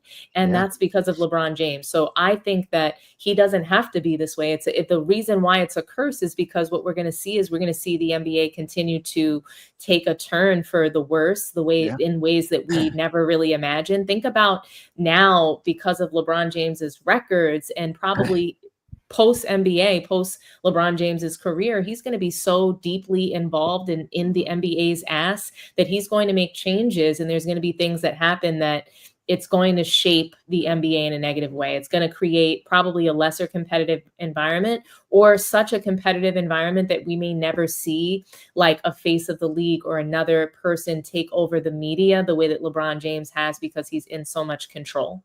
To one of your first points, there were a lot of good points there. How much time have we spent just talking about LeBron's lies and ESPN's lies instead of doing film breakdown? There's enough content there. Right. His bad play is enough for us to talk about. We don't need this low-hanging fruit content. We're just, it's reducing us to Jerry Springer show analysis instead of basketball analysis. Yeah, because that's what's trending. We're forced to do it. And it's LeBron trending us that way, because even when he mind the game, it's a bunch of bullshit narratives that he's pushing. And then we see for 5 minutes, maybe 10 minutes, Steve Nash with the clipboard breaking down the game. Never LeBron. We never see him talking about a play. We see him talking about what he did when he was 8 years old, basic fundamentals of basketball that he tries to say works today that he doesn't use. So he doesn't play fundamentally sound basketball, but then tries to refer back to something that he learned as a child. And because he can flip a play, get off his back. He can flip a play. He's been able to do it since he was 2 years old. A better description would be called mind the lane, because that's exactly what he did. He's just lame on there. Like, come on, bro, stop. Just stop. It's the LeMind games. Yeah, the LeMind game. It's a bunch of bullshit, like you said. It's time to catch up with some sports chats or some super chats. I'll read the first one and then we'll keep moving. Stuart H. Winning by deceit and blaming others for losses are Disney villain qualities. Calling LeBron your goat is like rooting for Jafar in Aladdin. Great comment. Great comment. That's so true, man. So true. Right hand Cam says, go ahead, Zay, read it. Right hand Cam, my dog. What's up with you? Zay James and Sports T James Harden. Wait, they say Zay James and Sports T James Harden stay choking no matter what team he's on. That's a fact. No matter what players he has, no matter who he's gone to, he chokes. I guess I skipped around, Nick. I think I read this one. Yeah. Or Sports T, glad to see you here. Welcome aboard. No, it's just someone else welcoming you aboard. Calling him Jafar is a compliment, by the way, because Jafar could read the spells in that fucking book. LeBron couldn't. So Jafar was also a lot more Jafar, scarier. And right, Jafar's yeah. like he shouldn't even be compared That's to what LeBron. I'm saying. Jafar was a real threat. Badanana says that bastard John Stockton minivan, though. Yeah, word. Jesse Glad Saget, LeBrick grew up rooting for the Cowboys, Yankees, Bulls in the 90s. That's a combined 12 championships in one decade. He's a born front runner. Oh, good point. Zay, right hand cam is back. James Harden stays choking. The last time he didn't choke was when the strip clubs were closed, y'all. Hey, Zay, get his name right. Little Game James Harden. Put some respect on Little Game James. Little Game James. Badanana says, I bet LeBron punches worse than Stephen A. Smith. Who would everybody rather fight, Stephen A. Smith or LeBron? Oh, no, I'm fighting LeBron. Hey, no, AOH, I was raised to respect my elders, so no, I'm going to sock LeBron like Rudy Gobert did. Yeah. I'd rather LeBron too. Who do you guys have in that fight? Just out of curiosity, between Stephen A. and LeBron. Bro, who do you have? They gonna catch him in one of them old man right hands. That old man strength. Who do you have between Dominique and LeBron? I got Dom. I've seen Dom yell at somebody to their face at least. Stephen A. might knock the Sonic rings out that boy, man. You never know. He got those matter no screws on. You know he's a hard trainer. Does it matter if the Morris bitch shows up? Does anyone honestly? I'm scared. Don't bring him around me. I'm scared of the Morris twin. Do you see him? He looks taller than LeBron from behind him. He looks scary. He's not. Have you heard him talk, Dom? You'd be fine. You'd be fine. No, I know. And I've seen his brother on ESPN, but it's just crazy because you see him whispering to LeBron courtside, like, hey, there goes Kevin Gates, like, what are you going to do? I got your back, and why is this all so funny? Because we see LeBron James fall down running into DiVincenzo, someone who's 100 pounds less than him. So we laugh and we say, oh, if you got to wrestle and get into a scrap with LeBron James, are you really worried about it? No, I'm not really concerned because we've seen LeBron James roll around on the floor from nothing. So are we really to believe that LeBron James could take an actual punch to the chin or an actual kick to the gut? I don't believe he could. Hey, y'all know who LeBron reminds me of if I had to make an analogy? So I would say, let's go to boxing. You could put Michael Jordan, Muhammad Ali, right? I would say Kobe Bryant, Sonny Liston, any one of those guys, Sugar Ray Robinson, Sugar Ray Leonard. It's any one of those guys, whoever you want to throw in there. To me, LeBron is the Jake Paul of boxing. It's all hype, right? The hype is through the roof, but the substance is like barely above the basement. I just think that's a perfect analogy. I think that's giving him credit. I think calling him Jake Paul is giving him credit. And I think that's how low the bar is right now. And I'm being dead ass serious. Because at least Jake Paul, like he's a bitch, right? But at least he puts on a show and kind of fights dudes that are used to be athletes. LeBron just goes against the softest dude you can find, and then is the toughest person ever. I've always said I've had Stephen A's back more in this whole little fake beef than LeBron because it kind of seems like Stephen A. It's just him, but with LeBron, it's him plus his camp, right. Plus, all these other guys walking with him. Kevin Gates doesn't respect LeBron enough to even button up his motherfucking shirt, standing up in the front of the game, right? So what if that takes place after you just talked about the mother of your kids? That tells you everything you need to know about the public perception of the so-called most popular athlete in sports right now. That's got to be a weird relationship at home, Savannah and LeBron. I mean, LeBron's a grown child. And Savannah's okay with it. Savannah signed on for it. I mean, he never addressed DJ Academics. He said he had the receipts on him and Drake chasing the bunnies up there in Canada. So, I mean, I don't know. Can you blame her? She's got a good life. They've been married probably more than 10 years. She's probably able to make herself happy, even if she has to put up with him. You answer that for us, Dom. I mean, what does that take? Because the man that you're with, I know that comes with perks with being a billionaire, but the man that you're with, you realize he's a fucking bitch. I mean, at the end of the day, though, you are married to a bitch. But how many hours are they together on a daily basis? Great question. So why does everybody say that he's a great husband and a great family man? I don't Dom, know. how many hours do you think they spend? Honestly, I don't know, because he talks about getting 12 hours of sleep, right, on a daily basis. I don't know. Yeah, then right. there's all of the conditioning. He has to sit in a chamber. He has The to go to nutrition. He has to go to the Labalco lab. I don't know. The nutrition time, got account for the nutrition. Yeah. He was babysitting, and he couldn't. He openly admitted that he missed a lot of time with his family. That's why he had to babysit Bronny on the Lakers. Right. Right. Yep. Right. And he still doesn't need to go home because he's going to bring Bryce to the Lakers. Anything except for going home. I know. he sleeps in the car. That's what you're saying? He turned the Lakers into a daycare, man. But if I'm Savannah, I would enjoy that. Imagine how much time she gets with her girlfriends. Yeah, there you go. You just answered it. She has so much time to do all the things she wants. Like, if I wouldn't mind being married to LeBron, good looking guy, and I don't have to see him. No, Did you call him a good looking guy? What's LeBron's a good looking guy. It's just like, wait a second. He's just got like that lace front wig thing happening. That's the only thing. I would appreciate him more if he would just, good looking. If he would go Stop bald it right now. So if he would go bald, I would prefer for that, because it's like a confidence thing, you know. But I wouldn't have to see him that much. I wouldn't have to hear him that much. All the lies that he tells is mainly to the media, not to me. You heard it first. Basically, the relationship is tolerate his childishness, and you get all the perks in the meantime. Wow, that's she does handle herself with a fair amount of class, AOH. She does handle herself with a fair amount of class for being married to a douchebag like that. I will say that. Goodness. The key is to just stay quiet, right? Pretty much. Let LeBron make a fool of himself, and you just stay quiet. Or read the occasional script at the ESPYs. That's it.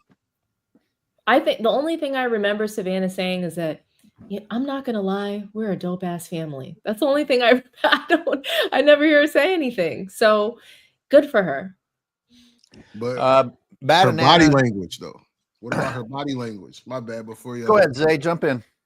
Because what about her body language? How many pictures have we seen of her poking her lip out at LaFody James?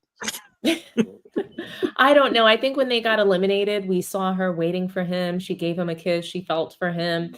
I suspect they have a fine marriage, a good relationship. I try not to criticize that because I don't care.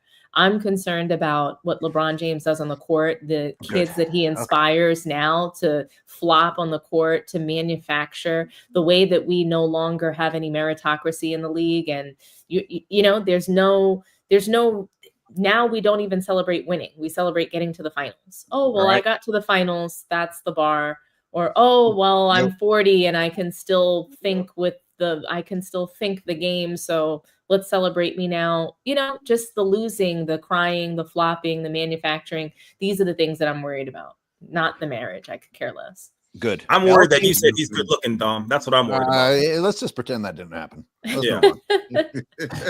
LT says, appreciate the psychological breakdown on this bum. Keep it up, guys. And thank you for the super chat. Bookmark says, James maybe once retire at 43 to outdo Kareem.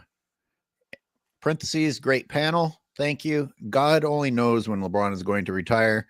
He does less every year while they call him the most conditioned athlete in the NBA. I mean, the disrespect to the other players in the NBA with statements like that alone is a little bit mind-boggling. I'm trying to catch up. Bear with me. Josh Minus says LeBron is the GOAT of being an absolute bum. Agree. Thank you. Robin, read this one. What's that say? What the cinnamon toast fudge? Shout to What the Cinnamon Toast Fudge for coming through. Father figures are important.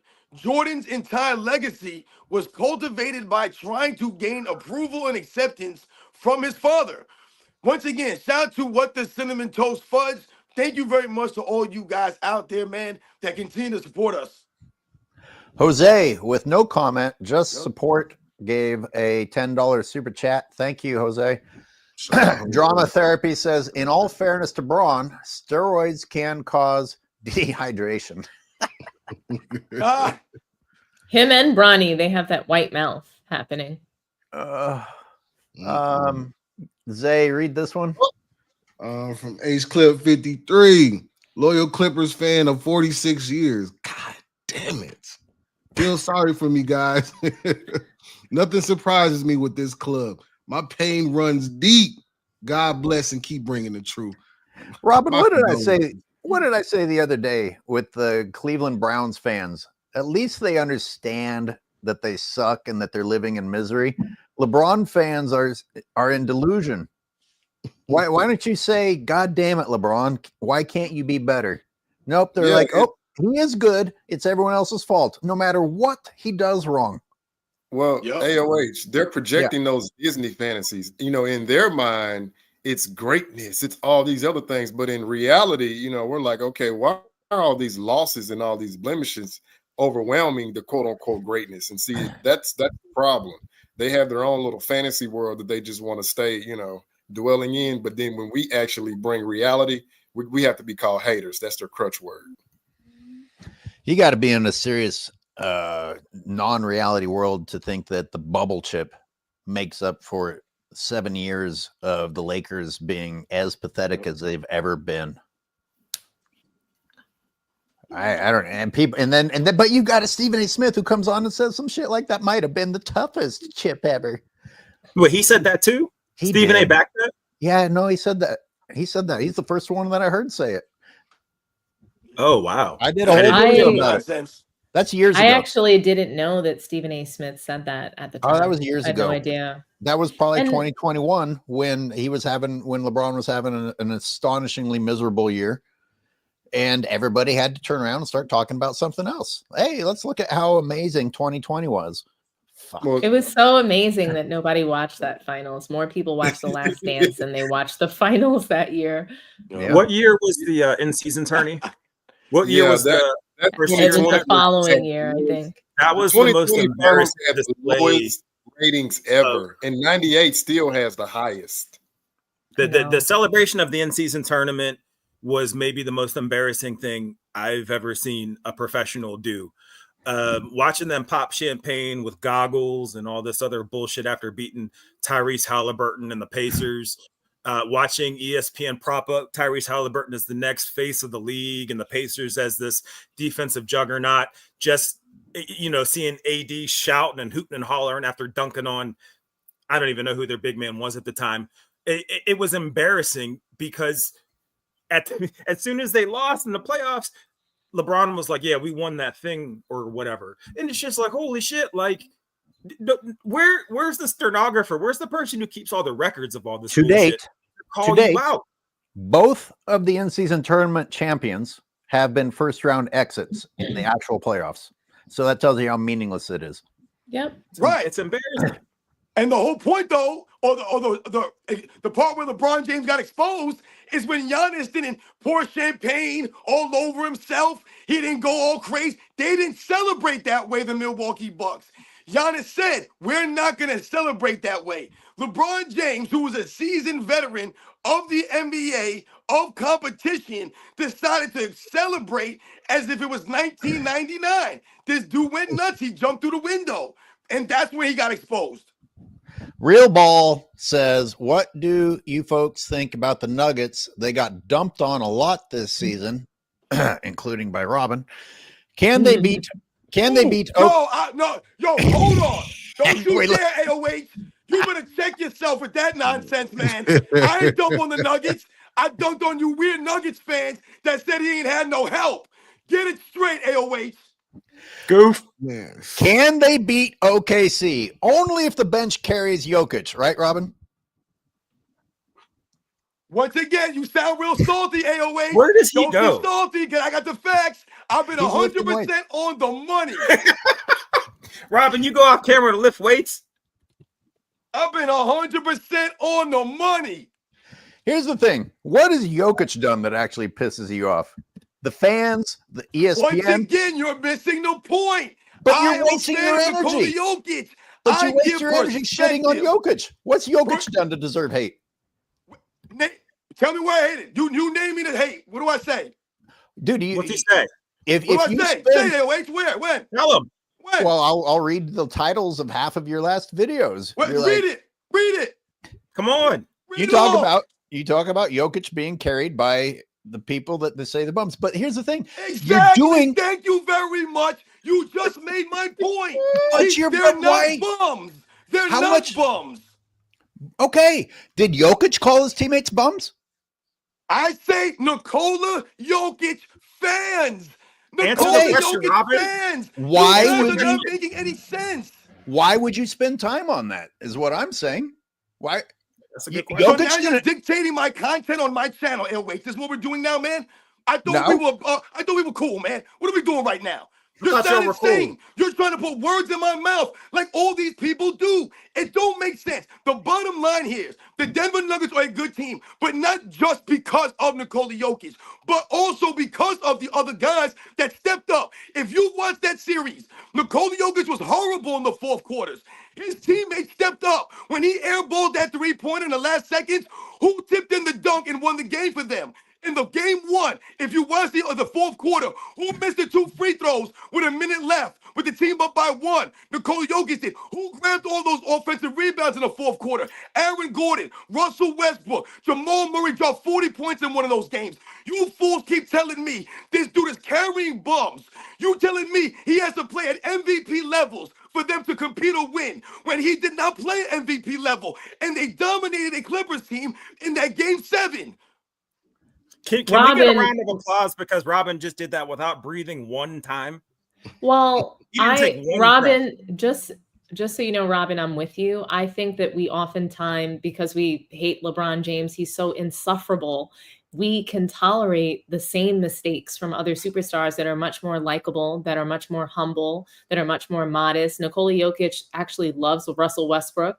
He does not come out post-game press conference and, sort of blame him or allow for his teammates to get ragged. He never throws them under the bus. So I think that's why fans sometimes appreciate him more. And then, of course, there's the whole subconscious bias where we just tend to sort of celebrate white players that are that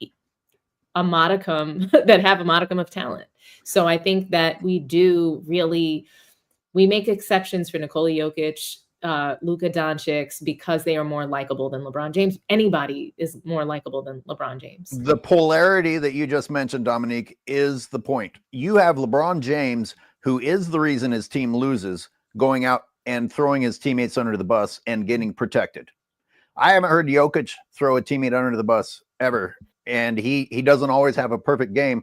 I just think it's interesting that we spend any time being upset with Jokic when he himself doesn't do anything. I heard of all the people. I said a 3-minute soliloquy, and you still missing the damn point. Right. So Robin's point is that YouTube content. So here's the point, and I'm gonna flesh out Robin's point just a little bit more because I understand him. The point is that YouTube content creators, we say one thing about LeBron James. Oh, we're celebrating his triple-double in a loss. LeBron James fans are delusional. We talk about the fans. And so Nikola Jokic fans should not be delusional as well and say things like he has no help when he has a team. You can't come out of a playoff series without your team. You can't do it by yourself. So LeBron James is known for saying he can do it by himself, et cetera, et cetera. And then, all he's saying is that we need to keep it consistent. But because, in my opinion, I hate LeBron James flat out. So these other players, it's natural and I think it's organic for us to just make some more exceptions for them because their personality is different, because they're not, first of all, they don't come out and say things like I'm the GOAT. Kevin Durant never did that. That's why we give him a little bit more of, a reprieve. We give every player more of a reprieve because they don't do the things that LeBron James does. But we do need to be a little bit more consistent. We can't celebrate Nikola Jokic triple-double in a loss if we're saying it's not okay for LeBron. That's the point Robin's making, which I do get. So you're letting some fans dictate content which ends up sounding like shitting on Goodness Jokic. gracious. But that's what we do. Let's move But the that's hell what on, we man. do, though. I'm very disappointed in you right now, my friend. I don't understand what you're not getting about what I've said in my videos. I think you need to watch my Nicole Jokic videos and really listen to All what right, I'm It's not saying. just. We'll do an in-depth. Think about it, AOH, though. The fans do dictate our our commentary, our content. You wouldn't be able to make all these videos that you make debunking LeBron's fans that come out with these crazy narratives. It's these fans that push them and the media. But it's the media and the fans. All I have to do is look at ESPN. I don't look at the fans. ESPN gives me. That's the problem. ESPN, you call them out, though. You will call out those delusional fans because it's a big part of it. You know, they're the one. It's like the Donald Trump thing. They're spreading hate and horrible narratives. They play a role. I'm not going to say it's everything, but they do play a role. And we have delusional Jokic fans as well, even just like the delusional Caitlin Clark fans. She's got the same turnover clip as LeBron James. The fans are delusional. The media is delusional too. And so that's, you know, we're seeing that. I'm going to back AOH real quick in saying that all you do have to do is tune in to ESPN because the fans have kind of infiltrated there to begin with. It's just that ESPN this ain't got nothing to do with has the fans, man. Y'all need to stop and shut up with the damn fans. I was just going to ask if Robin had his y'all lost his here, life man. alert. Y'all lost. I was just asking Robin if he had says Michael Jordan's game gave birth. I'll turn it up, man. To pipe dreams. It's also, I think it's just us. I think us as YouTube content creators, we talk about telling the truth. We talk about, you know, keeping the same energy, being consistent, and we should be across the board, but it's hard. We're all still people and humans. I'm about to text Robin, make sure he's not snapping. Just Messenger says 4 big and you guys have to stop attacking him. I love Robin, just so you know. Robin is the GOAT. Robin is the GOAT. Stop attacking him. Steam Engine, stop attacking. Yes, he is. You're always, I saw a picture of him without his shirt on. He's just fine. He'll be fine. He's strong. He can take it. Robin the Rampage Jackson the door, man. What's going on, man? There he goes. See, he's laughing. He's not that mad. You guys need to listen to him. Robin is a historian. He knows his game. You guys need to listen to him. I've read 2 super chats in an attempt to move on, and y'all won't. In my mouth. I don't want to be misrepresented, and I don't want to be misquoted, man. So that's all this is about. This ain't got nothing to do with the fans. Let's move on amicably. I did. I read 2 super chats that you all ignored and went right back to the topic we're supposed to move on from. Blade Raiders says Luca Duncan Hines with Le Geriatric equals losing. More. Luca's going to have so many nicknames. Hey, the comments. Y'all on fire with these bars, man. Keep them coming. Okay. Who's got to read this one? Keep up the good work! ! Will Jeannie Buss in the front office of the Lakers finally grow a pair and let LeBron go in order to plan for the future? No. I hope so. They can't even if they want to. I would say this. The fact that they got Luca, and I mean, he's essentially a younger LeBron James. He's just much more efficient, you know, because they love to use that term. I would say yes to a certain extent. I think they're trying to show LeBron in an indirect way, hey, we're planning for the future. So, you know, you can just go ahead and remove yourself. But if you want to keep hanging around and overstaying your welcome, well, we may have to get a little bit more direct, you know, with our plans. So that's but it's a no trade clause. What does more direct look like? If the Lakers are smart, he has a player option. They will advise him, hey, LaForty James, thank you for your services. You beat the record. You gave us a bubble title. You gave us an in-season tournament. That's all we need from you, brother. That's all we need from you. Thank you. Good luck on your future endeavors. Because how do you do that with a no trade clause?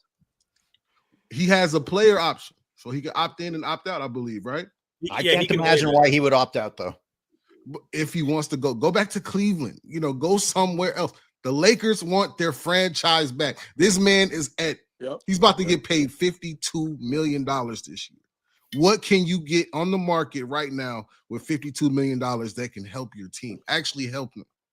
You know what I mean? That's the important. You have to package Bronny with him at that because there's no way those two split up. So it's the 52 mil plus the $8 million guaranteed from Bronny James because 60 million. Yeah, right. So, I mean, there's no chance that those two separate. Yeah, he'd have to. LA would be crazy to maintain him at this level. And they've already proven that they are crazy. Yeah, if you're listening to his post game, he's talking about, oh, we don't know what we're going to do with the roster yet. He's already implying that he wants his input on the roster. He's about to be 41 years old, and you want this team built around LeBron James? That's not the recipe. I don't know. Ask Kenny Smith. Oh, another hair tattoo artist. Hey, can somebody super chat Robin a hug or a high five from me or something? I'm good, Speed. Don't worry about me, man. I'm living a dream right now. I got the facts. I got the facts on my side, baby. I've been 100% on the money since day one. You guys better stop bothering Robin. Mike Lowry says one. Mike Lowry says Westbrook has more heart than anyone in the NBA. Yeah, True. I mean, he has more dresses and more bricks. That's what he says. Well, Josh, he does that too. Josh Minus is back. Zay, read Josh Minus. I thought it couldn't get worse as a Lakers fan when I had to watch Nick Young, Jordan Hill, Kendall Marshall, Ryan Kelly, and that absolute bum Robert Scare commit basketball terrorism. I was wrong. I take that over this garbage. Man. Yeah, but during those dark years in LA, I don't remember records for failure being set the way that they're being set with LeBron's presence. Yep. Oh, man. Sorry, I don't remember Kobe Bryant trying to be Olympic MVP. Well, no. Hey, at the end, I remember him playing defense and trying to mentor the guys and really being the elder statesman. LeBron is a disgrace. Is it not a coincidence that they had the MVP in 2004 when Argentina won and Manu was awarded the MVP? But mysteriously, 2008, Kobe Bryant has to lead the team back to success and back to dominance. There's no MVP. Oh, yeah. Mysteriously. Fred B. Jam says, y'all need to go to the LeBron School of Appreciation. Then you'll be taught to love LeBarbie. LeBarbie wants his damn respect. I wonder if that's a course at the Promise School. I mean, he goes on these podcasts telling people that he and Steve Nash or he and JJ Redick are going to teach people how to really appreciate basketball, which is what percent of these shows has been him making excuses for himself and throwing people under the bus?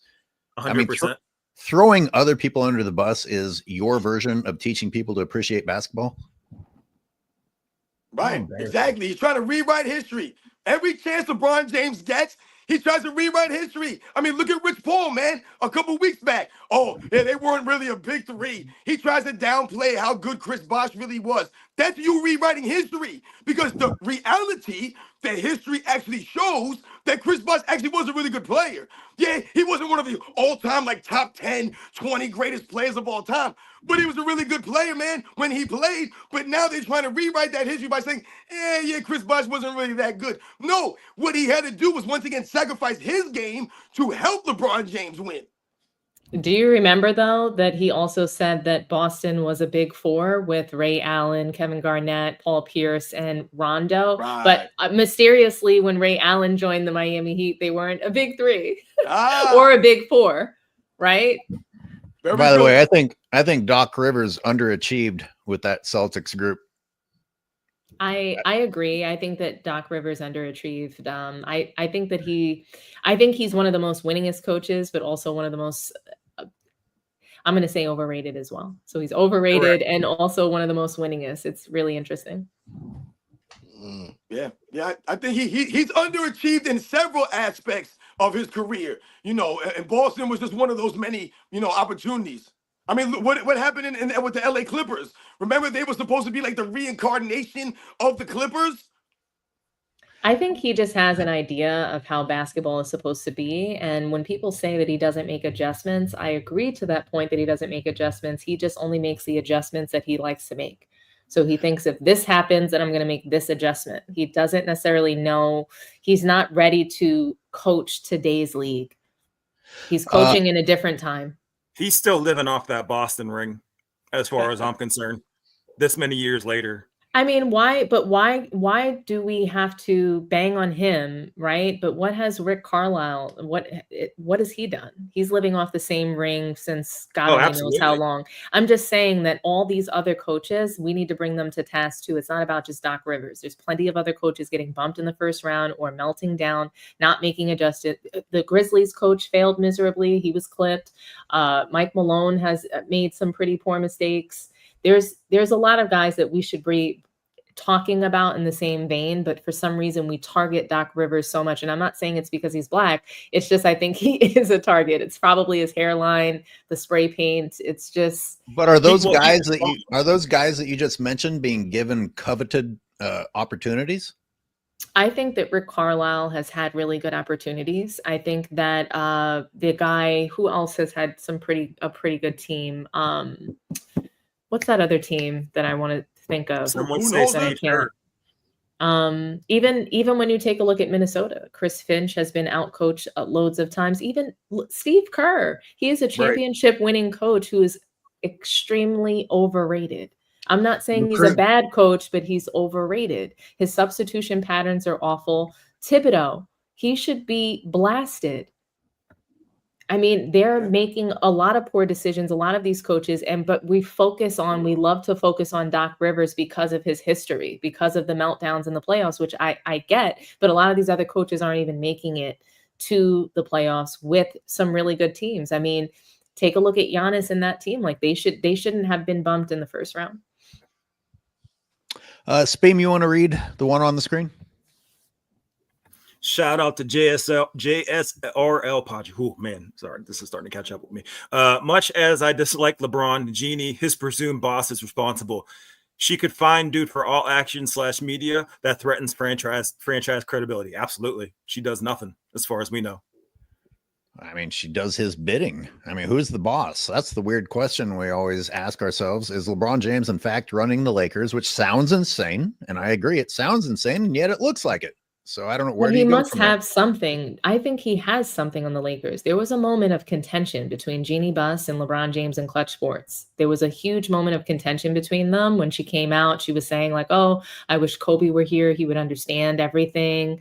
You know, she even blasted them for not being available for games. So there was a big point of contention and something happened. And I wonder if Clutch Sports has something on Jeannie Buss, like, "Hey, I'm going to make sure that you don't get any players." Like, Rich Paul he's got the players on lock. He's got a lot of the talent in the league that he is able to move around. He could make it that the Lakers don't get new talent. He could make it that many players don't go to the Lakers. So I'm just wondering, what is it? Because something changed. What changed was LeBron. Well, I just gotta say this real quick. It's gonna be real quick, man. LeBron put his wood inside the woman. Did you remember when they were courtside and they were fondling all over LeBron? Yep. Wasn't that him and Kurt? Wasn't that Kurt Rambis' wife too? Yeah. Oh, they had the menage a trois. Oh yeah. That's gross. That is fucking disgusting. We should move past that. That's me saying that. Yeah, we don't know what they did in the bedroom, but I tell you what, not many people will get away with that sort of public display of affection when the people are in relationships. The herpes strikes again. You guys are welcome. Anyway, Just Messenger says, easy to beat LBJ. Ask him what's on page 2. That's good. Fun. It's good. Bad Anana says, Paul beat Nate Robinson. Nate Robinson beat LeBron. Yep. Like it. Top Dog says, Steph Curry is closer to Jordan than LeBron ever was. He influenced younger generations to play like him, just like Jordan did. LeBron has never done that. And people, yeah. I agree with that. If you think about it, everybody wants to play like who today? Steph Curry. The only way you can play like LeBron is if you're 6'9", 250 and run over people, not if you're not. Well, I mean, Giannis plays like that. Giannis plays like that. He bum rushes the lane, but everybody wants to play like Steph. Well, AOH, think about this for a second. This is like, let me just go in a different direction. Jokic, actually, did he not average a triple-double for the season? But we don't hear about that, right? But LeBron James has never done that. But Jokic is more efficient. But see, we don't hear that. That just gets swept under the rug for some reason. Well, we hear about when he loses. He averaged a triple-double, but if he has a triple-double when they lose, we'll hear about it. Check his stats. Jimmy James. Salty as hell. Salty comments. Jimmy James. Shaq has 5,935. We'll hear about it when he loses. That's hey, that's what you guys. man. That's what you guys referenced. I'm quoting you from earlier. That was really that was the game that you used, right? One quote. Shaq has. All right, Zay, you read this. From Jimmy James C. Shaq has 5,930. You're killing me, man. You guys are weird. Why? He's even interrupting you, Zay. Someone else want to tell you? Derailing. Hey, what's going on? Tom, you agree with Robin. Maybe he won't interrupt you. You want to read it? Okay. Oh, there it is. Jimmy James C. Thank you for the $4.99 super chat. Shaq has 5,935 career free throws. Steph has 4,032. Therefore, Shaq is a better free throw shooter. LeBum fan logic. Interesting. Yeah. Gotta love it. Mark, with the CA Canadian dollars $5, I expect LeBron to play 3 more seasons. I do too, unfortunately. The 27-28 season will be an insufferable farewell tour, finishing with the 28 LA Olympics. My God. Wow, that's a dark prediction. That could be true. Oh, that'd be rough. You don't think he'll retire year 23? Thinking that's real clever? I don't know. I don't know. What do you guys think? That's exactly. He'll retire after his 23rd season, and Nike will make a whole campaign about it, and they'll think it's real clever. Number 23 retiring at 23rd season, Yep. blah blah blah. Just wait. If there's no farewell tour announced, it's not happening. I'm about to say he needs more time for the announcement. Oh, he yeah, needs you're to have right. a No, whole you're right. preparation. You guys are right. Dead on with that. Sports T, you've got one there on the screen. Aw, thank you, Carlito, for the $1.99 super chat. Sports T, let's go. Talk to me nice. Hoops God, read this one. LaShannon choked that girl just to feel like a joke. You know what? I don't pre-read these. I'm not trying to set you up to have to read something awkward. I'm sorry. I'm really not. Hold on. But wait. I want to say something, guys. Okay, so hold on. There's a sentence here, right? They sound the same, but there's 2 different meanings. Because we know what LeBron does. I mean, that's just we've seen it for the last 22 years. We know that. But with Shannon, with all due respect to him, I believe that was consensual. I mean, because listen, when he gets on the basketball rants, I tune him out. But a situation like this, I really believe this is a shakedown with Shannon. But I have to hold him accountable simply because Shannon Sharp, you are supposed to be that sage, wise elder giving the game to the youngsters, and you're out here getting caught up like one of them. So yeah, I just want to interject with that right there. But that was still funny. Hey, shakedown or no shakedown, I just don't think you stay on TV getting to talk to the world after you were exposed talking about choking people and dog chaining. Absolutely not. The optics are just awful. Yeah. Real quick, to play devil's advocate, Joy Taylor is still on TV every day, A. And B, Shannon Sharp had his whole little marketing push when that dick pill thing came out, was supposedly fake and all that stuff. You know exactly what I'm talking about. That's how he got famous. The nightclub thing came out on purpose. Yeah, the nightclub. That's why he's relevant now. That and the Cat Williams interview. Otherwise, nobody's checking for Shannon Sharp because he doesn't know what he's talking about. That's why he's not on TV now, because all that Lakers and 5 bullshit. If he's not marketable, he's gone. Just like Kendrick Perkins should be. These guys keep these jobs based on talks from years ago. And it's ridiculous. It's just going to continue. Sorry, I needed to get that out real quick. Robin, read Praise the Dawn on the screen. Shout out to Praise the Dawn, man. A true supporter of our live streams. Woo-Sa Sports and Fitness Rants. Much love for the panel. Keep cooking. This one's for you, Zay. Y'all so bad. Oh my God, what a panel. 93 Zay, I loved your live feed. LeBron is a bum. Let's go. Appreciate to all 1,200 of y'all who tapped in, man. We was in there deep. Yes, Real indeed. deep. Dallas wants to know if we're going to take calls. Let me blast through some super chats and we'll take calls.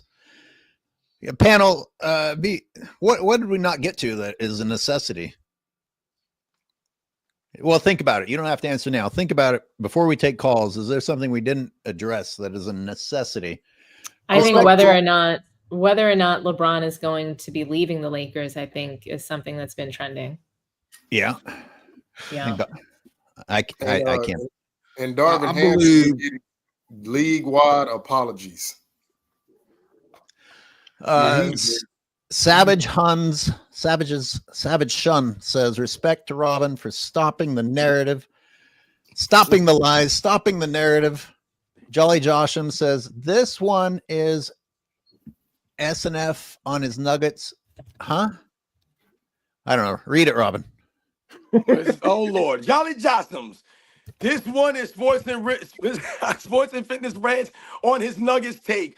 Love all you guys, but he is right about the Nuggets. I think people get lost in the fact of how inconsistent scoring is in the league, relying on the three, and just assume the Nuggets are bad. Yo, much respect to all you guys. Yo, once again, man, yo, no disrespect to anyone out there. All the people out there don't agree with me all the time. You're not going to agree with everything that I say, but that doesn't mean that I'm wrong, man. And once again, people don't misrepresent what I'm saying or put words in my mouth, man. I got the facts. I've done the money. Nikola Jokic is great. I never once said he was not. I never once said the Nuggets are better without him. I never once said they're going to win a championship without Nikola Jokic. None of this stuff, man. All I've been saying is, one, Nikola Jokic historically is not as great as people are trying to make him out to be, because this era's weak and we all know it. And two, his teammates are not bums. That's all I'm saying. No, they're not great, all-time greats. They're not bums, though, man. He ain't carrying bums. Them dudes stepped up big, and everyone owes me a damn apology, man. And on that damn note, I'm up out of here. I gotta go, man, before I pass myself out up in here. But you know I got the facts, so I don't want to hear enough from anybody who got a problem with my damn channel or what the hell I'm doing. I'm on the money. Sports and Fitness Rants. I'm out. Breathe, brother. Breathe. My goodness. I don't even know what just happened. Hey, Sports and Fitness Rants. Hey, that's common Somebody practice. be clipping this. Fitness, like he does that on the regular.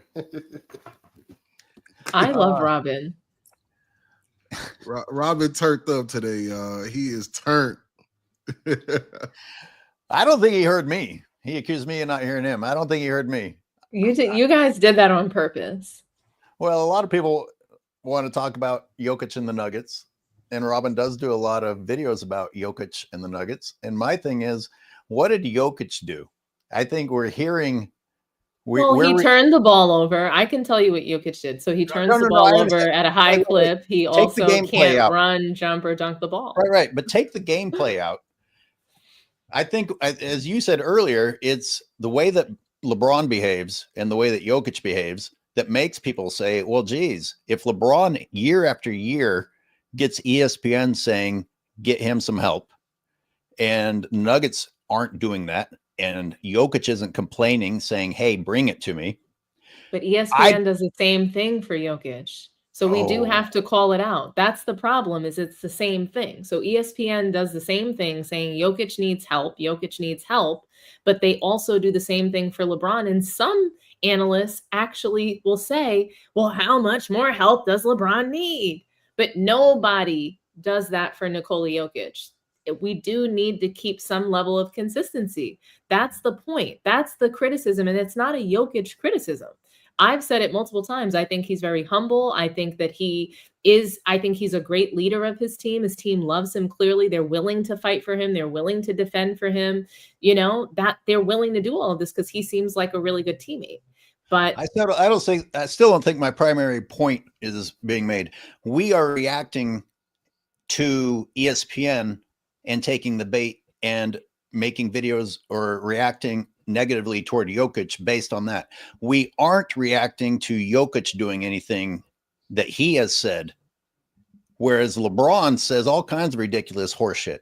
I just feel like it's almost like being tricked into spending part of the energy on Jokic when he's keeping his mouth shut.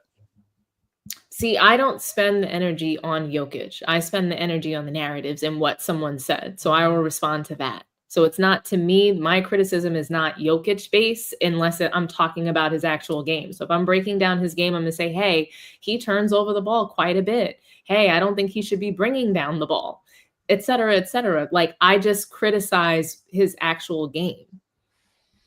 That's fine. And I've certainly, Robin and I have already had this conversation. I'm not comparing Jokic to one of the all-time greats. I don't even like comparing eras because they're not playing the same sport anymore. I agree with that completely. I'm with you 100%. Like, I don't think Jokic is comparable to Shaq or to Wilt Chamberlain. These comparisons should never be made. I wish we could compare them. I wish we could. They're not playing the same sport. We can't do it even if we want to. Go ahead and read this one, Sports T. You're mentioned in it.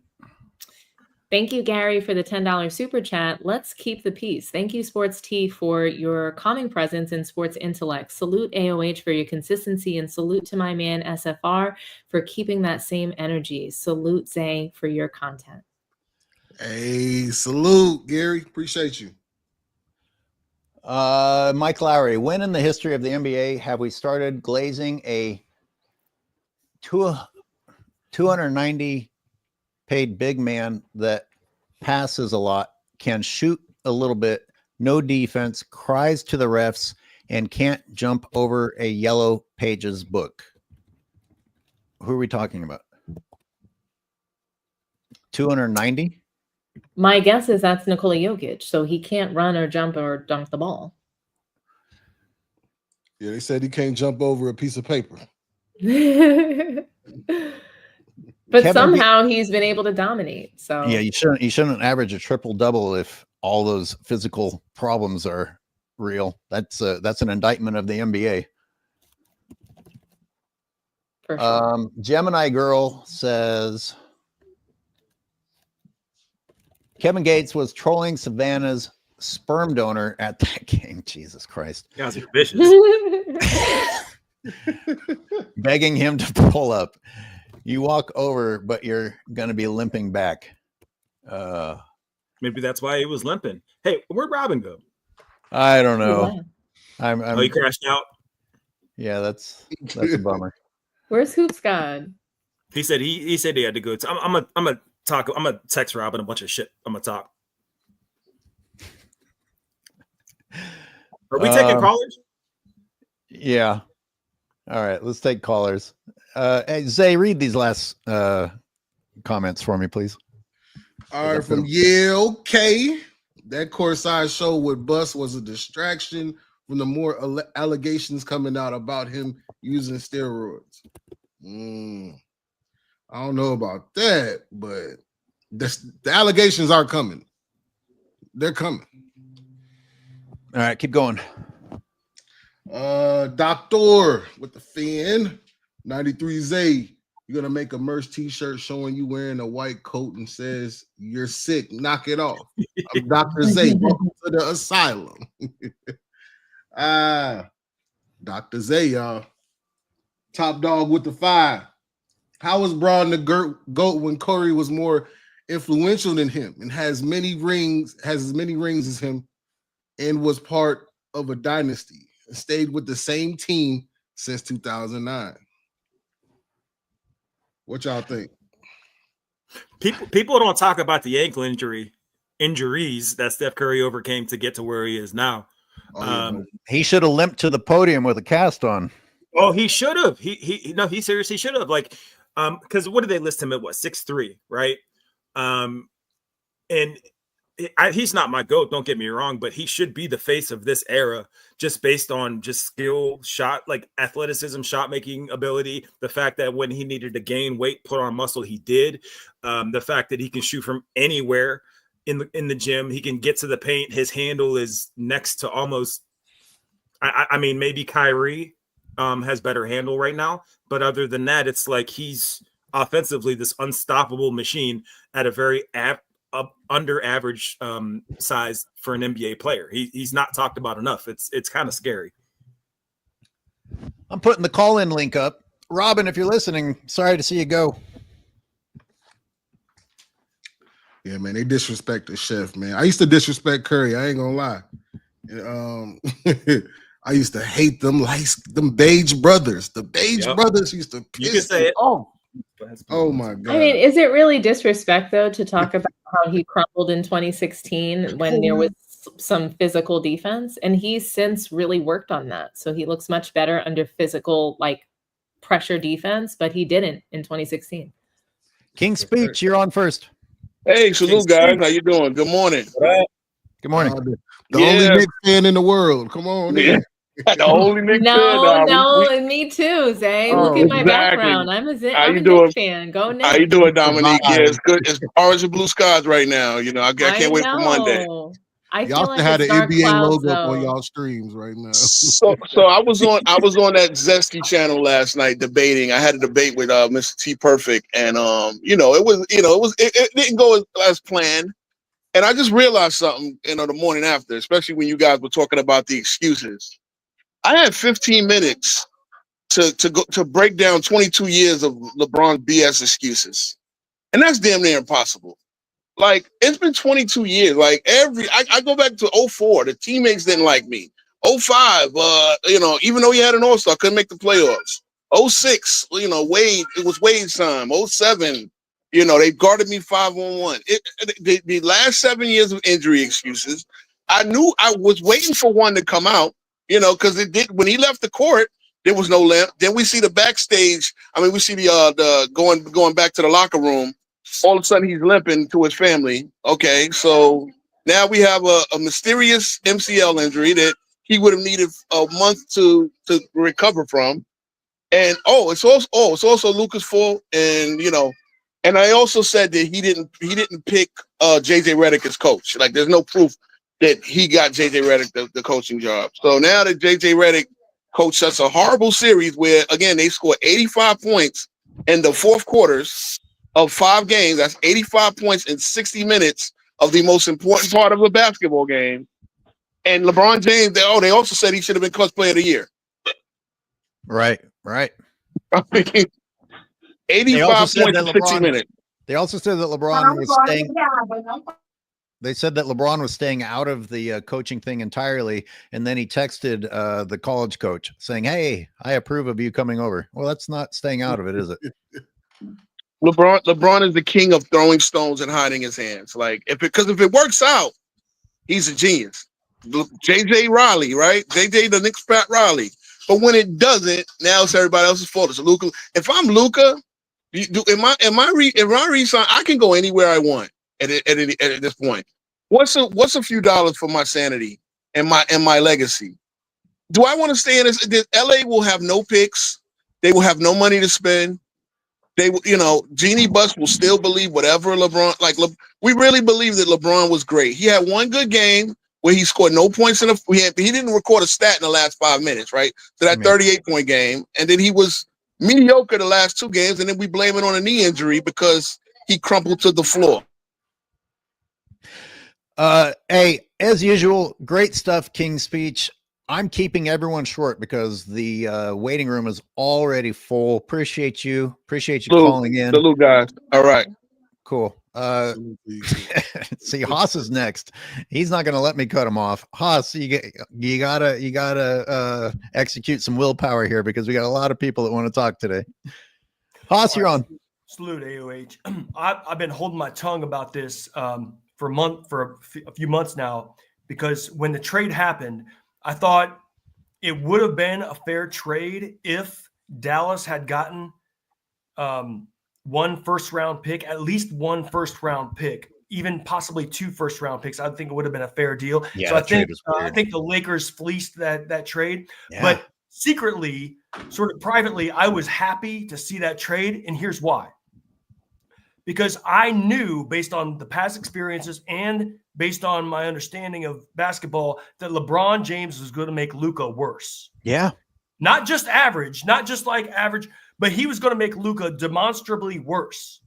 And that's exactly what happened. LeBron made Chris Bosh worse. LeBron made Kevin Love worse. LeBron made Luca Doncic actually worse as a basketball player. And I want to expound just a little bit on that because there's a reason why this happens, okay? The reason why this happens is because LeBron James is a one-trick pony in much of the same way that Shaq was a one-trick pony. LeBron gets his stuff from 0 to 3 feet from the rim, just like Shaq got his from 0 to 3 feet from the rim. Outside 3 feet from the rim, LeBron's below league average.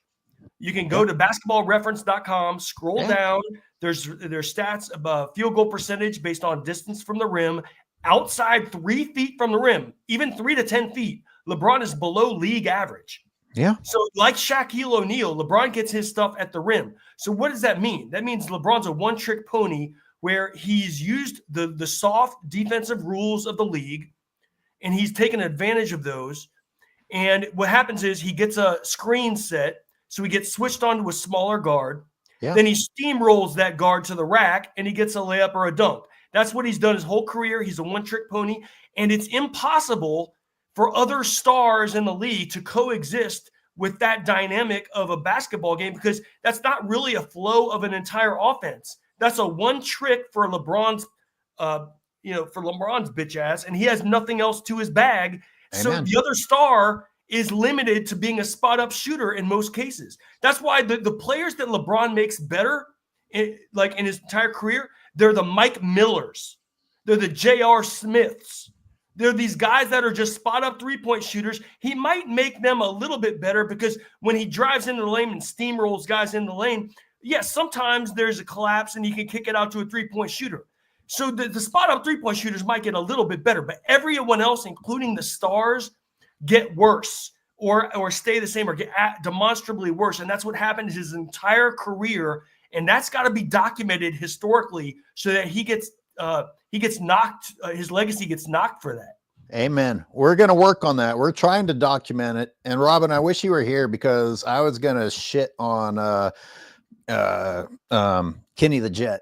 Kenny the Jet on Inside the NBA said that what really needs to happen is to put LeBron on in the three position and put him up on a smaller three because that's his superpower. In other words, the only thing LeBron has is size on a smaller player, and the entire rest of the team has to accommodate for that. You can't play people at the position that you actually want to because LeBron's so bad at everything. Now you're going to put him guarding a three because the only thing he has is size, and that only works part of the time. Kenny, the Jet, you're crap. The rest of the panel, would you like to respond to Haas? He had good stuff. I just want to ask, did he say that, what up, Haas? I didn't get a chance to say what's up to you. Did he say that Shaq was a one-trick pony, or did I mishear that? I thought he said LeBron was. Oh, Haas, okay.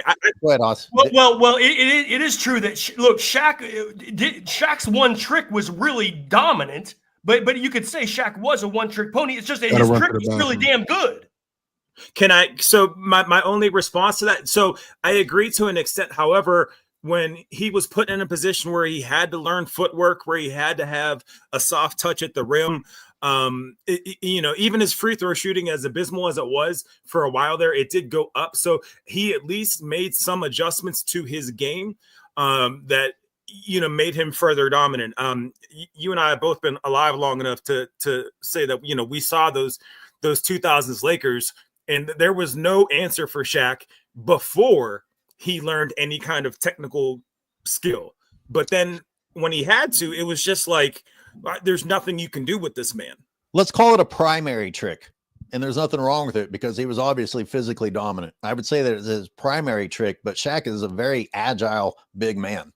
And he could also handle the ball. When people forget what he looked like in 92 and like when he was on the Orlando Magic team, like he was very mobile, he was very quick, he could handle the ball, he was shattering the backboard. So yes, he was dominant, but the reason why I hate this LeBron and Shaq comparison is because Shaq was not masquerading as a guard. Yeah. We have to stop this. We have to stop comparing LeBron James to people who are not analogous. He is masquerading as a guard. That's the problem when he's really a power forward.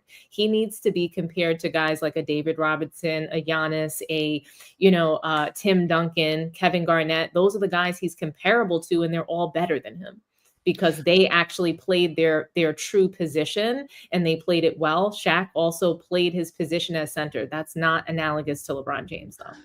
Good stuff, Dominique. I'm bringing in Top Dog, and we're going to go fast, everybody. Got people waiting. Top Dog, what's primarily on your mind? I'm just saying I don't understand how LeBron is this GOAT. Like, he's not even a GOAT of his own era. Like, I just put out that super chat, talking about that. It's like, how can you compare him to, like, Jordan and Bird and all these guys when he's not even a GOAT of his own era, in my opinion? I mean, you just think of it. Like, Curry has won as many rings as him, has beat him in the finals, like, 3 times, was part of a dynasty that was organic. Yes, they had Kevin Durant, but Kevin Durant came to them. They didn't go to Kevin Durant. LeBron James, his whole career has been going nothing but has been joining super teams. He had to go to Wade. He had to go to join with Bosh. He had to go back to Cleveland. He had to go join Kyrie. Then he had to get Anthony Davis. Like, how can people compare this guy to Jordan? When Jordan beat his competition, Jordan was part of a dynasty. It was organic. The only top 75 player that Jordan had was Pippen. You compare that to LeBron, like, this dude has had multiple 75 top players. You can literally make a team. You can make a team with LeBron, Kyrie, Luca, Anthony Davis, Wade, and Bosh. That's literally a whole team.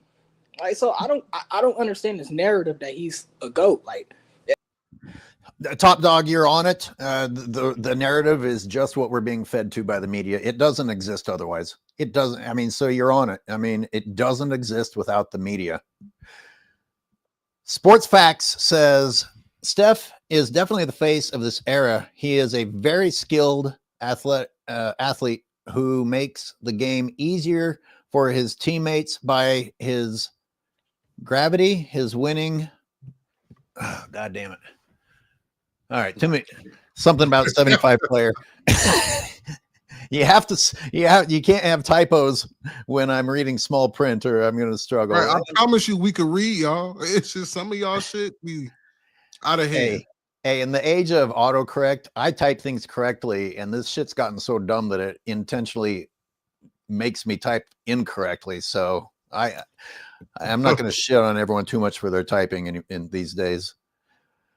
Dallas, I'm going to bring. I think he's saying the unanimous MVP. Huh? Yeah. I think he's calling out like the fact that Steph Curry won the unanimous MVP over LeBron James, which I think is something that's really, so Paul Pierce talked about that, how like, okay, well, if Steph Curry were to win a 5th ring this year or whenever, that would mean that he should be really in that conversation with Michael Jordan. I disagree to that point. I don't think anybody from this era should be compared to any past greats. Anybody from 2003 and beyond has nothing to do with any of those guys that played before. Totally different sport, to your point, AOH. But Steph Curry, to not even be able to get one single MVP vote, and you're supposed to be the GOAT, for there to be a debate or for there to be another player that's considered the best any year that you've played in your prime is, to me, you cannot be considered the GOAT. You can't be considered the greatest of all time if people in your era are dominating. And just like Steph Curry was a unanimous MVP. LeBron did not get one single vote in his prime. Well, the thing is, like, somehow LeBron surpassed Kobe, and Kobe has more rings. So if Steph gets another ring, if you can shit on Kobe, why can't you shit on Steph? I know, like if you have the power to do that and the media is pushing that, it's absolutely insane. That's why we have to be here to consistently speak out against it. We can't talk about real basketball. We have to just, combat these lies every day. Dallas, you're on. Hey, what's up, guys? I'll be quick.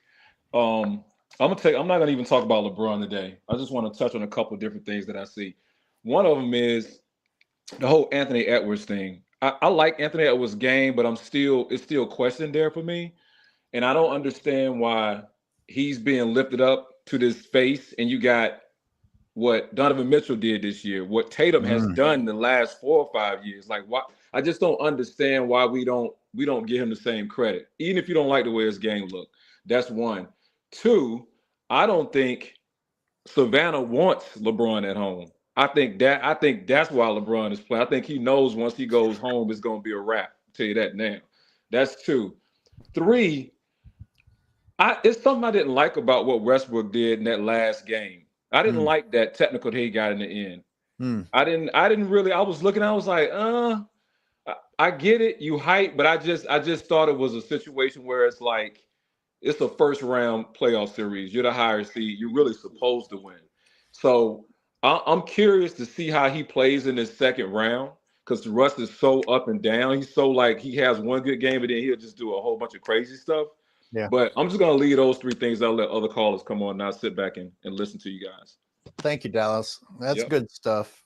You know, I think Anthony Edwards, his style of play was important, but you got some nerve to walk through the streets of LA when you didn't have a very good series saying, I sent you home. I mean, for fuck's sakes, Rudy Gobert stole the stage.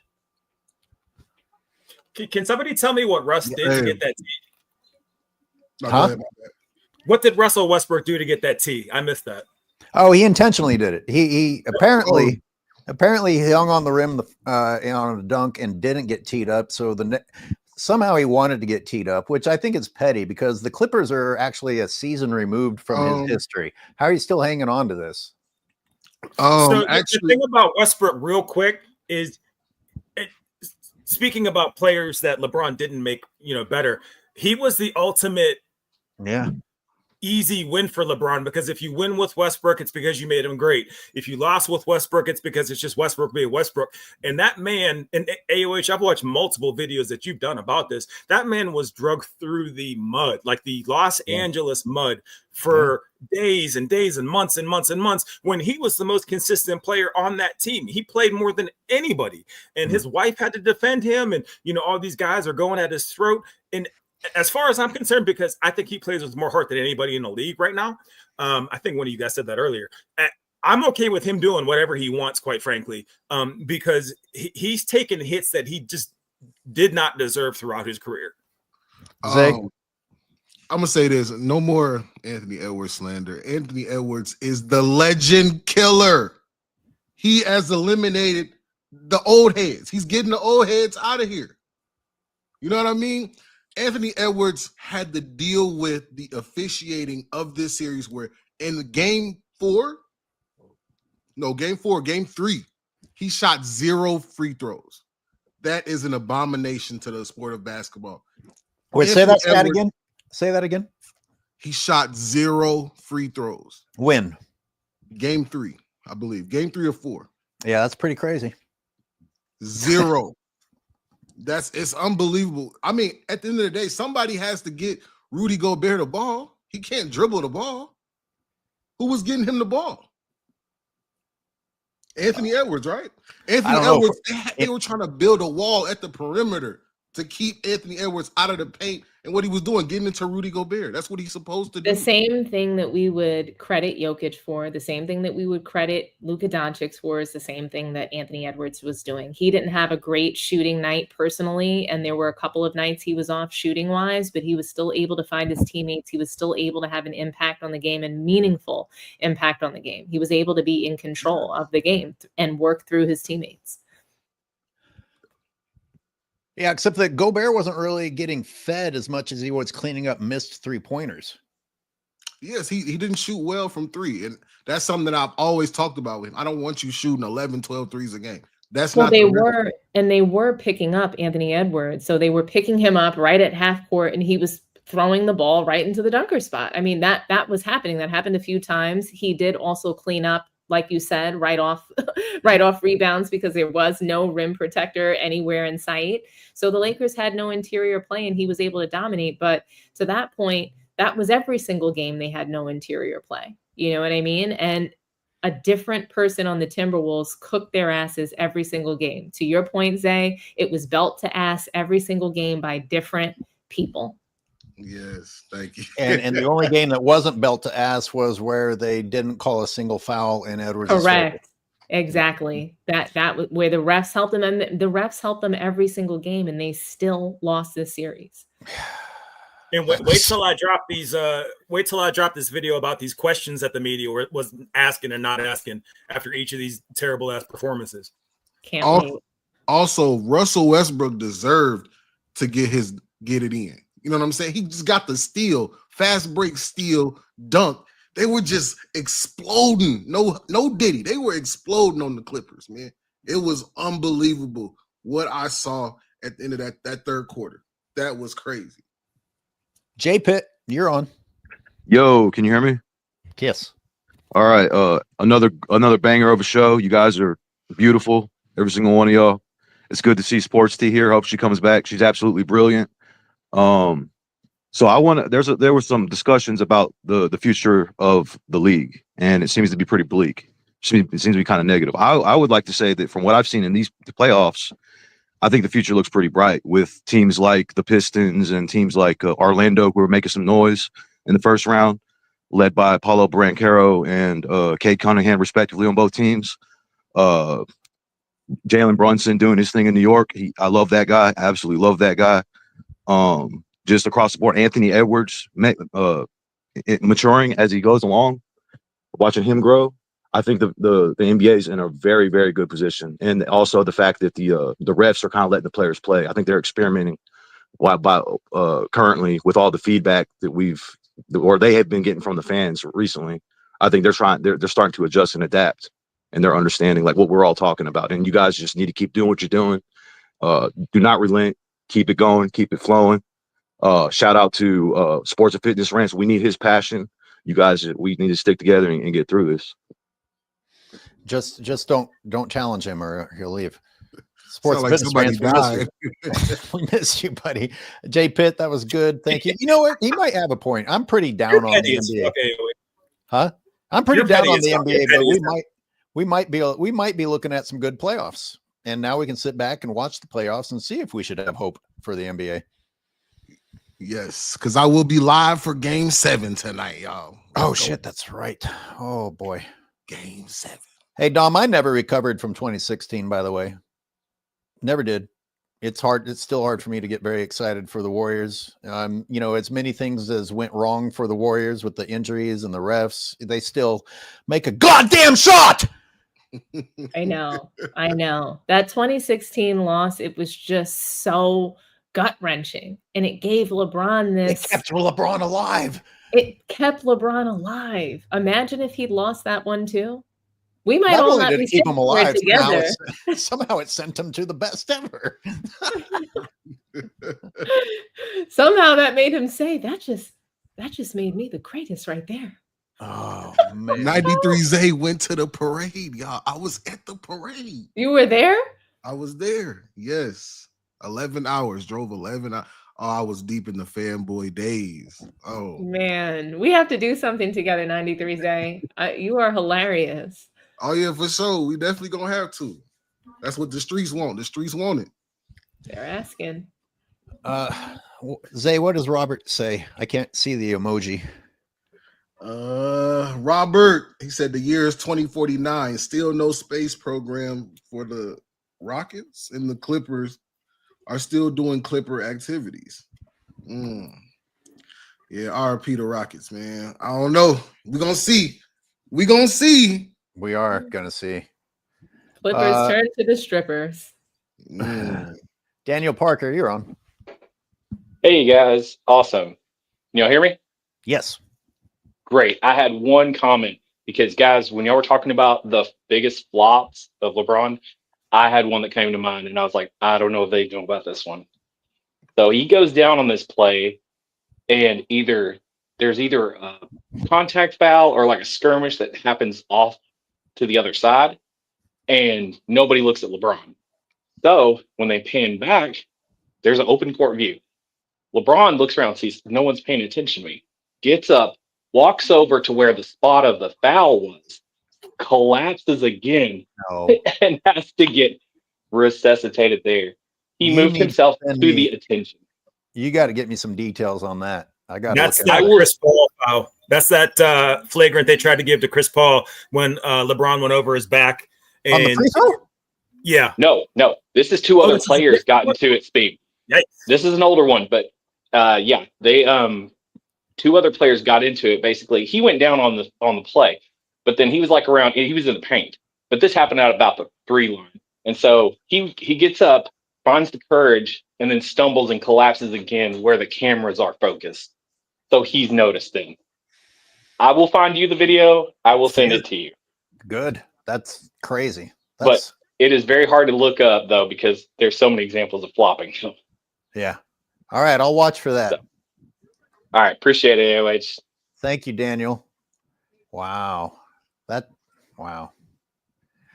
Anyone else see that? Or they hide that? No, I thought he was talking about the Chris Paul one because he did fall. He fell into where the other injury was taking place. Yeah, but he didn't get up and walk to a new place for a better camera angle or whatever. It just sounds like we're describing a trash human being at this point. You know what I mean? Not even basketball anymore. It's just a terrible person. Sounds like we're describing a comedy. Roger Hurt says Ant-Man is the geriatric killer. When MCL sprain retires, the NBA will emerge from the dark ages and be great again. If not, there's always pickleball. We're going to have to move to pickleball because LeBron's going to retire and it's going to get worse, guys. It's going to get worse. You can see from that Starting Five documentary, he completely set up the other players in that documentary and just everybody in the NBA that there's not going to be another face of the league. Only he can do it. Nobody wants it. I did not get very far into that, but I believe you. I've seen sound clips and it's a hard watch. I got a question. Do y'all think there will be a headline about any other player during LeBron's farewell season? Oh, geez. Will there be any other stories in the NBA but his farewell season? Bronny, Bryce. Maybe Rich Paul will be on the team at that point. Yeah, Go ahead. I think there's going to be people that are going to be looking to expose LeBron. So he's going to be battling a couple of things. On his way out, there's going to be probably some Labalco stories dropping, right? I think there's going to be some things that are going to come out and he's going to have to work overtime in the La Media. So I do think that there's going to be some other bombshells during his farewell tour. To your theme, Zay, for this postseason, how much are we still going to hear about LeBron instead of the guys that are on the screen in front of us? Roger Hurt. Wait, you said what? My bad. I was trying to type and read this comment. What'd you say? That's all right. Top Dog says, my OKC Thunder about to win the chip 9 years after KD choked the series for us and couldn't be happier. Listen, the Warriors pissed me off so bad that I would have rather seen OKC make it to the finals that year, but not if they were going to choke against the Cavs the way they choked against the Warriors. Although Steph Curry was pretty magical at the end of those games. He pulled off some miracle shit. Nick Tri-State, you're on. How y'all doing? Good afternoon. What's happening, y'all? What's happening? Hey, y'all see my comment? What about when LeBron, quote unquote, broke his hand in the 2018 finals from punching the whiteboard? How about that one? How about that excuse? We talked about that early on. Oh, man. Him picking shit up, unbuttoning his jacket, slamming his hand down. Excuses. I have one quick question for y'all. What player left in the playoffs benefits the most from winning a championship this year? Like whose legacies, you know what I mean? Yeah. Well, if what people on the panel have said is true, if it would actually help Steph Curry officially take these decades away from LeBron, then Steph. If in fact they really want Ant Edwards to be the next face, then Ant Edwards. Well, you mentioned other people mentioned Donovan Mitchell should be getting more love than he is. He's getting no love at all, and I don't know why. I know why. Donovan Mitchell doesn't get the love and praise he deserves because he's always been a really great regular season player and drops off in the postseason. And typically his ceiling has been the second round. So himself, OKC, New York Knicks, they're up against the same impending doom is a second round hole. And can they get out of it? Can they at least make it to the elusive Eastern Western Conference Finals? One more quick thing. If Russell Westbrook plays well and they win a championship, does that get him into the top 5 point guards of all time conversation? No, because he wouldn't be a first or I don't even think a second or a third option on this Nuggets team. So I think he's averaging somewhere around 20, 25 minutes of play. He comes off the bench. So he came off the bench and outplayed James Harden, right? Yeah. But I don't think that it changes his legacy. It would just be that at least he's won a title. So he won't be overrated per se as a point guard anymore. And I don't think that he'll be considered like a good for nothing Hall of Famer if he wins the title. It gets him out of the Charles Barkley, Patrick Ewing discussion, and it puts him in the room with champions, but I don't think that it changes his legacy because he wasn't the star player of the team. I think if he plays this well the rest of the postseason, Denver's going to be a tough out. If he plays the way he played last night, they're going to be a tough out, in my opinion. Yeah, he had 5 steals last night. Like Russell Westbrook was crazy on. Can I just posit that I think the Knicks, if they were to get a ring, I think that would make Jalen Brunson look like the greatest thing to happen to the Knicks in forever. The sacrificing his money and being such an openly supportive teammate and just really, clutch player of the year for the Knicks to get a chip under those premises, I think would be just like, that would be earth shattering for me. And I'm not even a Knicks fan all like that. I'm with you. As a Knicks fan, it's earth shattering to me. I just don't think that it changes the Knicks and like Jalen Brunson perception in the media still. Even with that title, the media is going to still work overtime. The only thing I think it changes for Brunson is the fact that a guard of his size, under 6 feet, or small guards can't win a title. And that you need something different. So I think that's cool. And will the media take the low-hanging fruit that Cat is what's changed about the team? Will they try and give the credit to Cat? They'll give the credit to Cat, even though, Brunson did all of these things. I didn't mean to cut you off, say. No, I was gonna just say if my auntie had nuts, she'd be my uncle. I mean, this is all that we're talking about with the Knicks. I wish, but we know what's finna happen to the Knicks this round. You got Karl Anthony Towns. You think Karl Anthony Towns, if he was playing in that series versus the Lakers would have sent the Wolves home. Let's just be honest. You're not wrong. You're not wrong. I've never Julius Randle. Y'all, they talk a lot of shit about him and his playoff performances, him not being available. What he did in that first round right there, Cat wouldn't have been able to do. Cat would have got bullied during that series. Let's just keep it a book. I agree with you. I'll be honest. I think that if the Knicks face the Lakers, and I think it would have been the same outcome. I think almost any team would have sent the Lakers packing in this first round. They are just not built for playoff play, period. But I will say that Karl Anthony Towns is soft, and I thought that I thought that trade was going to make my Knicks and the Timberwolves a first round knockout. Julius Randle didn't play well for the Knicks. He was awful. And I wanted him gone. And I'm happy for him that he's playing at this level with Timberwolves. And it's because they're a small market team. The press isn't after them. New York eats people alive. Julius Randle could not handle that pressure. And that's why he played like shit every single postseason. Yeah. I agree with that. And I just want to say, like, you have a soft-spoken, nice, feminine voice, and your voice is deeper than Karl Anthony Towns. Like, what the fuck? Has anybody heard him talk? Honestly, it's shocking to me that he's got that girlfriend too. I don't know how she listens to that or puts up with it, but he seems to be a nice man. Yeah, I'm with you. They're calling him, the crazy thing is that he's from the East Coast. He's from New Jersey. They're calling him Bodega Cat. I thought it was a joke. And I was like, come postseason, we're going to see some soft play. And I do want to give him some credit because he's increased his level of aggression against the Pistons. Oh my gosh, I was not expecting to see Karl Anthony Towns deliver in that way, but he did. And he's getting more aggressive because he knows he can't play soft basketball in New York. He'll get eaten up. New Yorkers, we need to see you try. Us New Yorkers, we need to see you try. We need to see you play hard. And if you can do that, you're fine. We don't need wins. We're just like the Clippers selling hope. We're selling hustle. We're pushing P. We're not pushing wins. There's something interesting here. We haven't even mentioned the defending champs who are having a great season. What is wrong with these Celtics? Why nobody wants? They're just not interesting, I guess. They're not a likable team. They're not a likable team at all. Jason Tatum is like he's like a lost soul. He's trying so hard to get a personality or an identity when he kind of has no business not being an MVP conversation at this point, because I hate to say it, but it should be his team, not Jaylen Brown's team.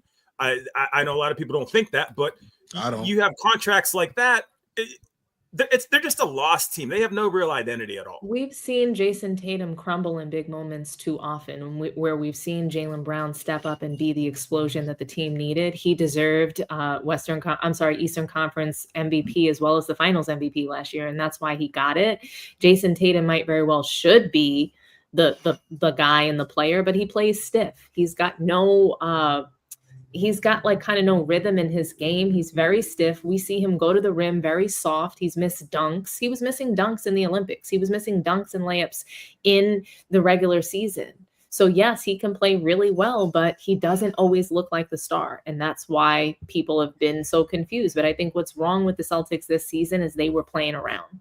They were playing like basically pickup all season long, and now we're waiting to see if they're going to repeat, because they at times during the regular season didn't look like they were going to win the title to me.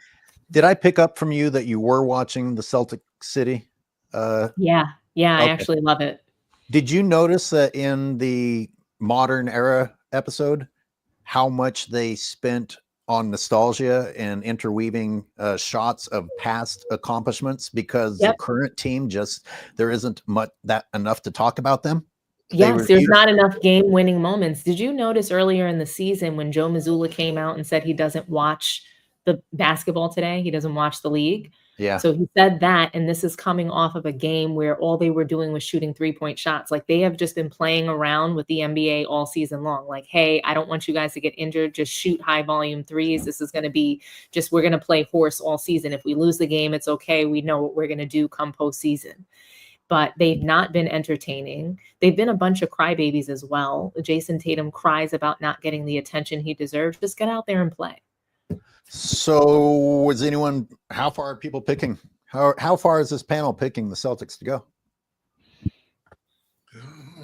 I have them making it to the conference finals. My Knicks, they don't have enough to beat the Celtics. They don't have enough depth, unfortunately. Yeah, I got them going to the finals. You do? I do. Especially with Giannis being out now. The East is, I don't know. Yeah, there's just no disrespect to the Knicks, but there's just no interesting teams right now, and that's what the Cavs playing out of their mind. And it's just, I don't know, the ESPN's not pushing it, the media's not pushing it. That's a great story as well. But yeah, I got Boston in the finals. So be Cavs, Pacers, Knicks, Celtics this round. And Zay is live streaming today, Rockets Warriors. That's what you're live streaming, right? Yep, Game Chapman. And who are you picking for that? I'm gonna ride with my light-skinned brother, Steph Curry. I'm going to salute, lay the spirit bomb hopes on him. We gotta gather some energy for Steph Curry, because this will be an all-time blunder if they lose this 3-1 lead. You got Jimmy Butler, even though he might be a little sore. I get it, but you can't lose a 3-1 lead. I'm sorry, I'm not. You can't hide from a 3-1 lead now. We can't do that. Yeah, it won't be good. That won't be good if they lose. Can the NBA handle the Rockets being in the playoffs and not the Warriors? I mean, I don't even my sense of reality can't even accept that. You know, just from a basketball fan perspective. Well, do you think that the Rockets versus Timberwolves would be more fun, size on size? Like, I'm already tired trying to imagine the Warriors taking on the Timberwolves. No, yeah. And can I tell you why? Because I'd imagine Anthony Edwards and Draymond getting into it every other play. And AE just busted his ass the entire game, which I'd very much be looking forward to. Interesting. I mean, I think that the Wolves would rather play the Warriors than I don't know. That's a good question, man. I don't know. I think man, that's a good question. Dom, you got a clear take on this? I do. I would rather see me personally, I'd rather see the Rockets versus the Timberwolves, just because I think it's two young teams. Really, I feel like they're better matched from an athleticism perspective, and from also like just Ime Udoka, what he's been able to do with that Houston Rockets team. I would love to see them matched up against each other, but I think that the Timberwolves would probably rather have the Warriors. Yeah. Only because they're faster. To me, they have a more complete team than what the Warriors have. I think that they would have eliminated them in the first round too. There you go, fanboys. Before we move on, real quick, before I forget this real quick, I want to throw out there that it's going to be interesting to see if they keep this Anthony Edwards being the king killer dethroner bullshit going into this next series, if that's not what's going to sell. Because if Steph goes out, all right, cool. That's probably your last all-time player on that side, right? Are they still going to keep this going if they beat the Rockets? Is he still the king killer? Is he still the LeBron killer then?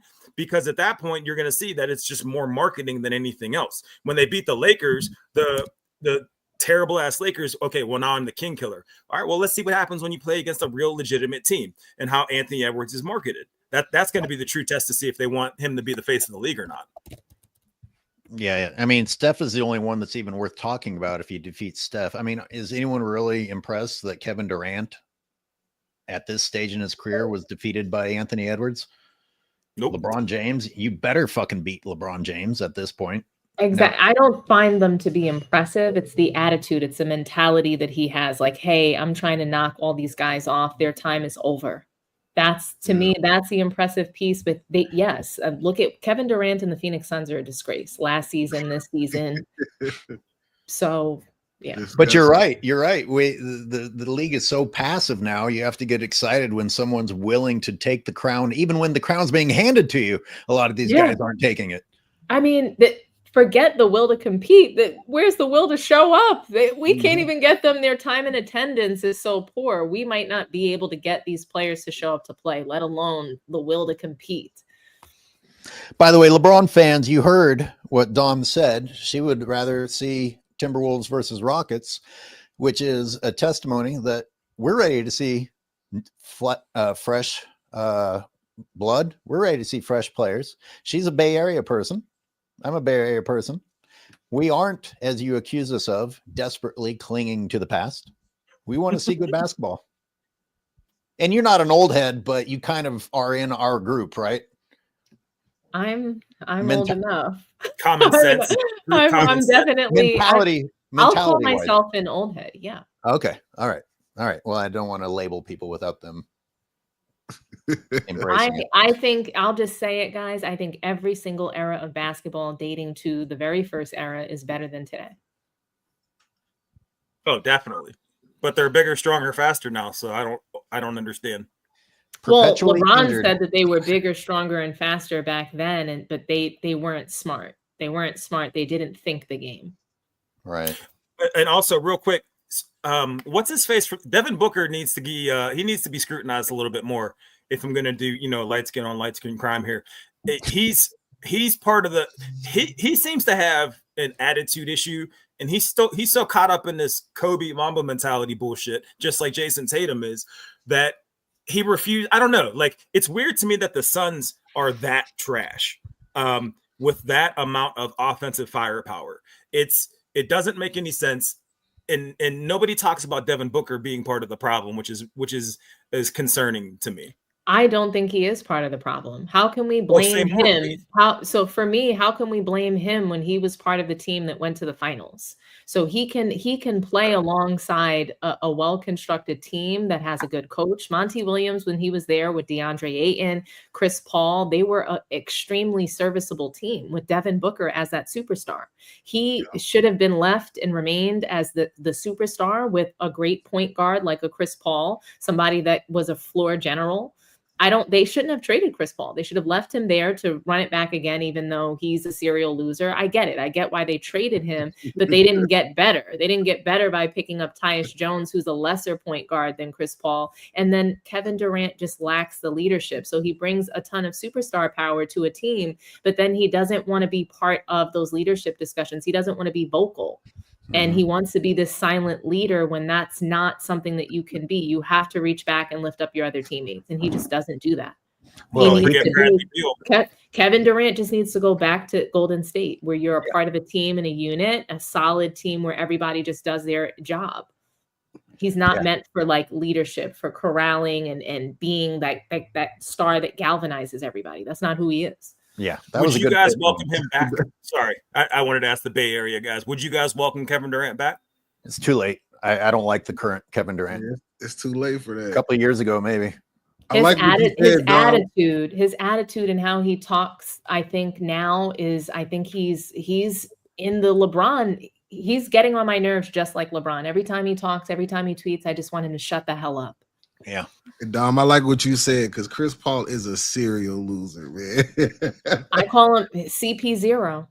If Chris Paul played in the 80s, somebody would have gave him $150, man. So for a million %. I've never seen someone who's such a dirty player. I call him like a purse snatcher on the court, but that's also like can melt down. He literally becomes a shell of himself in a game 7 or any time when it's a critical game that needs to be won. I've never seen anything like it in my whole life. He's been dirty since college. Or he's hurt.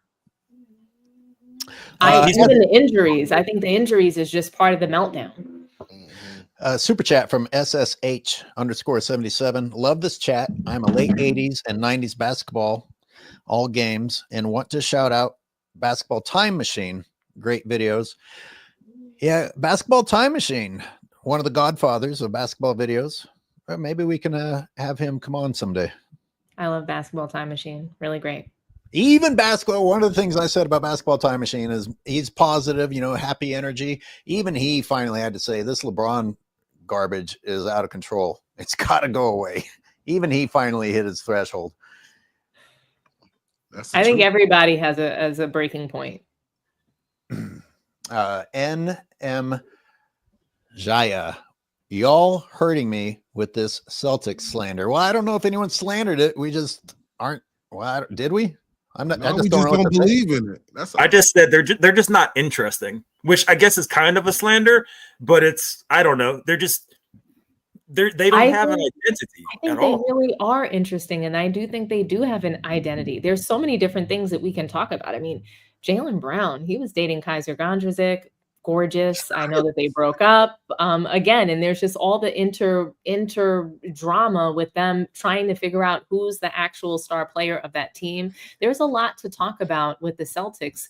The media will not allow it. The media will not allow us to talk about anybody else. The media must always talk about LeBron.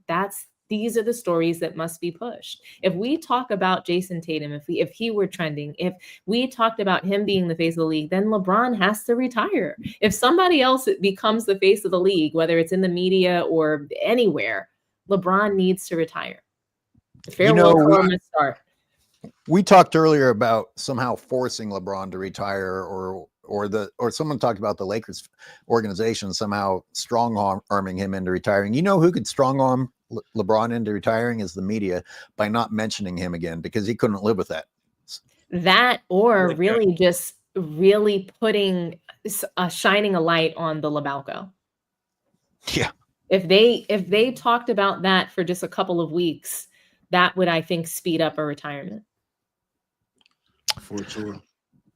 I'm going to take. I want to come back to that. The Celtics, just teams in general, real quick. Teams in general being interesting. At some point, I want to come back and debate you on that, because I disagree completely, just based on kind of personalities and ball movement. But yeah, I want to come back to that for sure. But right on ahead. Jason Tatum is dating LMA. They just had a baby. There's plenty. I'm telling you, there's plenty of interesting things, whether it's in their real life. I mean, Jason Tatum's mom is harder than he is. There's so many things that we can talk about with the Celtics. We just don't, because those are not the stories that are being pushed. I think Tatum is just one of the most uninteresting mute superstars that we've ever seen. I don't know. His crying is pretty interesting to me. He's constantly crying to the media, "Why won't you pick me as MVP?" Wah, wah, wah. He's a crybaby. I would talk about him more often. It's just he doesn't trend because of the media. Roger Hurt super chat says, "Is anyone talking about LeBron confirming what we all knew? He doesn't care about the future of his franchise. It's not his role. The franchise killer." I mean, most of us that live in reality saw this about him a long time ago, but is this something he said in the post game? It's not his role. because I can't listen to him. He's definitely alluded to these things. It's not his role, but yet Bronny's on the team and JJ Redick is the coach. So I think case closed, right? Right. Yeah. And let's complain about the lack of depth while you use up a roster spot for Bronny. Well, AOH, you said it like 20 minutes ago when they were talking to that college coach, how they were saying, well, probably like an hour and 20 minutes ago, saying how he had nothing to do with that decision, but in the same breath saying, yeah, I gave him a call and gave him my wishes. That whole thing was a misdirect, and you're fucking stupid if you can't like parse through that. Because what's there to parse? He fucking contacted a guy. I agree. I agree with you, but it's no different. It's no different than the Nico Harris and Rob Pelinka just happening to be photographed talking about a super secret fucking trade that's going to shake the foundations of the NBA. They just happen to get a picture of them talking about it right then in that moment in this public area. It's all bullshit. It's all media driven, and this is why us old heads get upset. Is because when we're trying to tell you, well, maybe it's where there's smoke, there's fire. You can follow this pattern of bullshit and literally predict what's going to happen. I mean, everybody in this room, everybody in this chat predicted exactly, almost to a T, what would happen. If the Warriors were crazy and hate it. Question for the panel: if the Warriors had drafted Dalton Connect, how much playing time would Dalton Connect be getting in the playoffs? Probably much more. Mm-hmm. Definitely. I think that they would find minutes for him. Yeah, I think so. He's not small either, you know. He's and what's embarrassing about that is he was an actual real first round pick. I think at the 17th pick, they picked Dalton Connect. He was a legitimate draft pick, and he gets played the same amount of minutes as Bronny, 2 minutes or so. And then he comes in and scores, whereas Bronny's left on 0%. Dom, they said he was the future of the team. He was the future of the team, and then they traded him and then rescinded the trade. Oh, and he's supposed to sit there. And he's supposed to sit there with a fucking smile on his face and set screens for Bronny James. Like, these are human beings. Like, I know. And he was so happy. He was so happy to go to Charlotte. And when they brought him back, he was just deflated. Oh, was he? I didn't know that. He was very happy. He said, I'm just grateful to be going to play basketball, super excited for the opportunity. When he came back from Charlotte, he was upset. He said, like, this whole thing is weird. I was traded and now I'm back here. Like, I just want to play basketball. And he was basically saying I would have had a better opportunity in Charlotte to play because he would have. You should have said that. And so then, and he came back, and they wound up giving him more minutes, and I think they started him in a game alongside Austin Reeves and Luca Doncic, and he went off for 30 points. All three of them scored 60 combined, and they were calling them the Snowtime Lakers. Wasn't that against Portland though, the last game? It was, but they were still being called the Snowtime Lakers. Bronny didn't score that 30 points in an NBA game. It was Dalton. I agree. And yet he's being given 2 minutes of play. I can't believe that what you're saying is true. I know it is, but it just sounds unbelievable. It sounds like a movie, right? We can't make it up. Honestly, it's so crazy that you would think. Top Dog says, besides the Malice and the in the Palace, what do y'all think is the best fights in NBA history? I don't want to give too much glory to fights. Violence. Yeah, I think there are a couple of funny moments. So greatest fights, funny moments, I would say. I always think it's a funny moment when Kobe Bryant got two-pieced by Chris Childs. I think Chris Childs also hit Michael Jordan. So these are just funny things. When Latrell Sprewell choked his coach, those were some funny. It's not that's what I'm saying. Like NBA history fights, like, to me, the greatest, if we're going to talk about like the most violent time in the NBA history, we have to go back to the 80s. So that's what we really need to look at. The correct answer, what's his face getting dragged on Alonzo Mourning's leg. Jeff Van Gundy getting dragged around on Alonzo Mourning's leg, I think would be the best fight in the history of the NBA.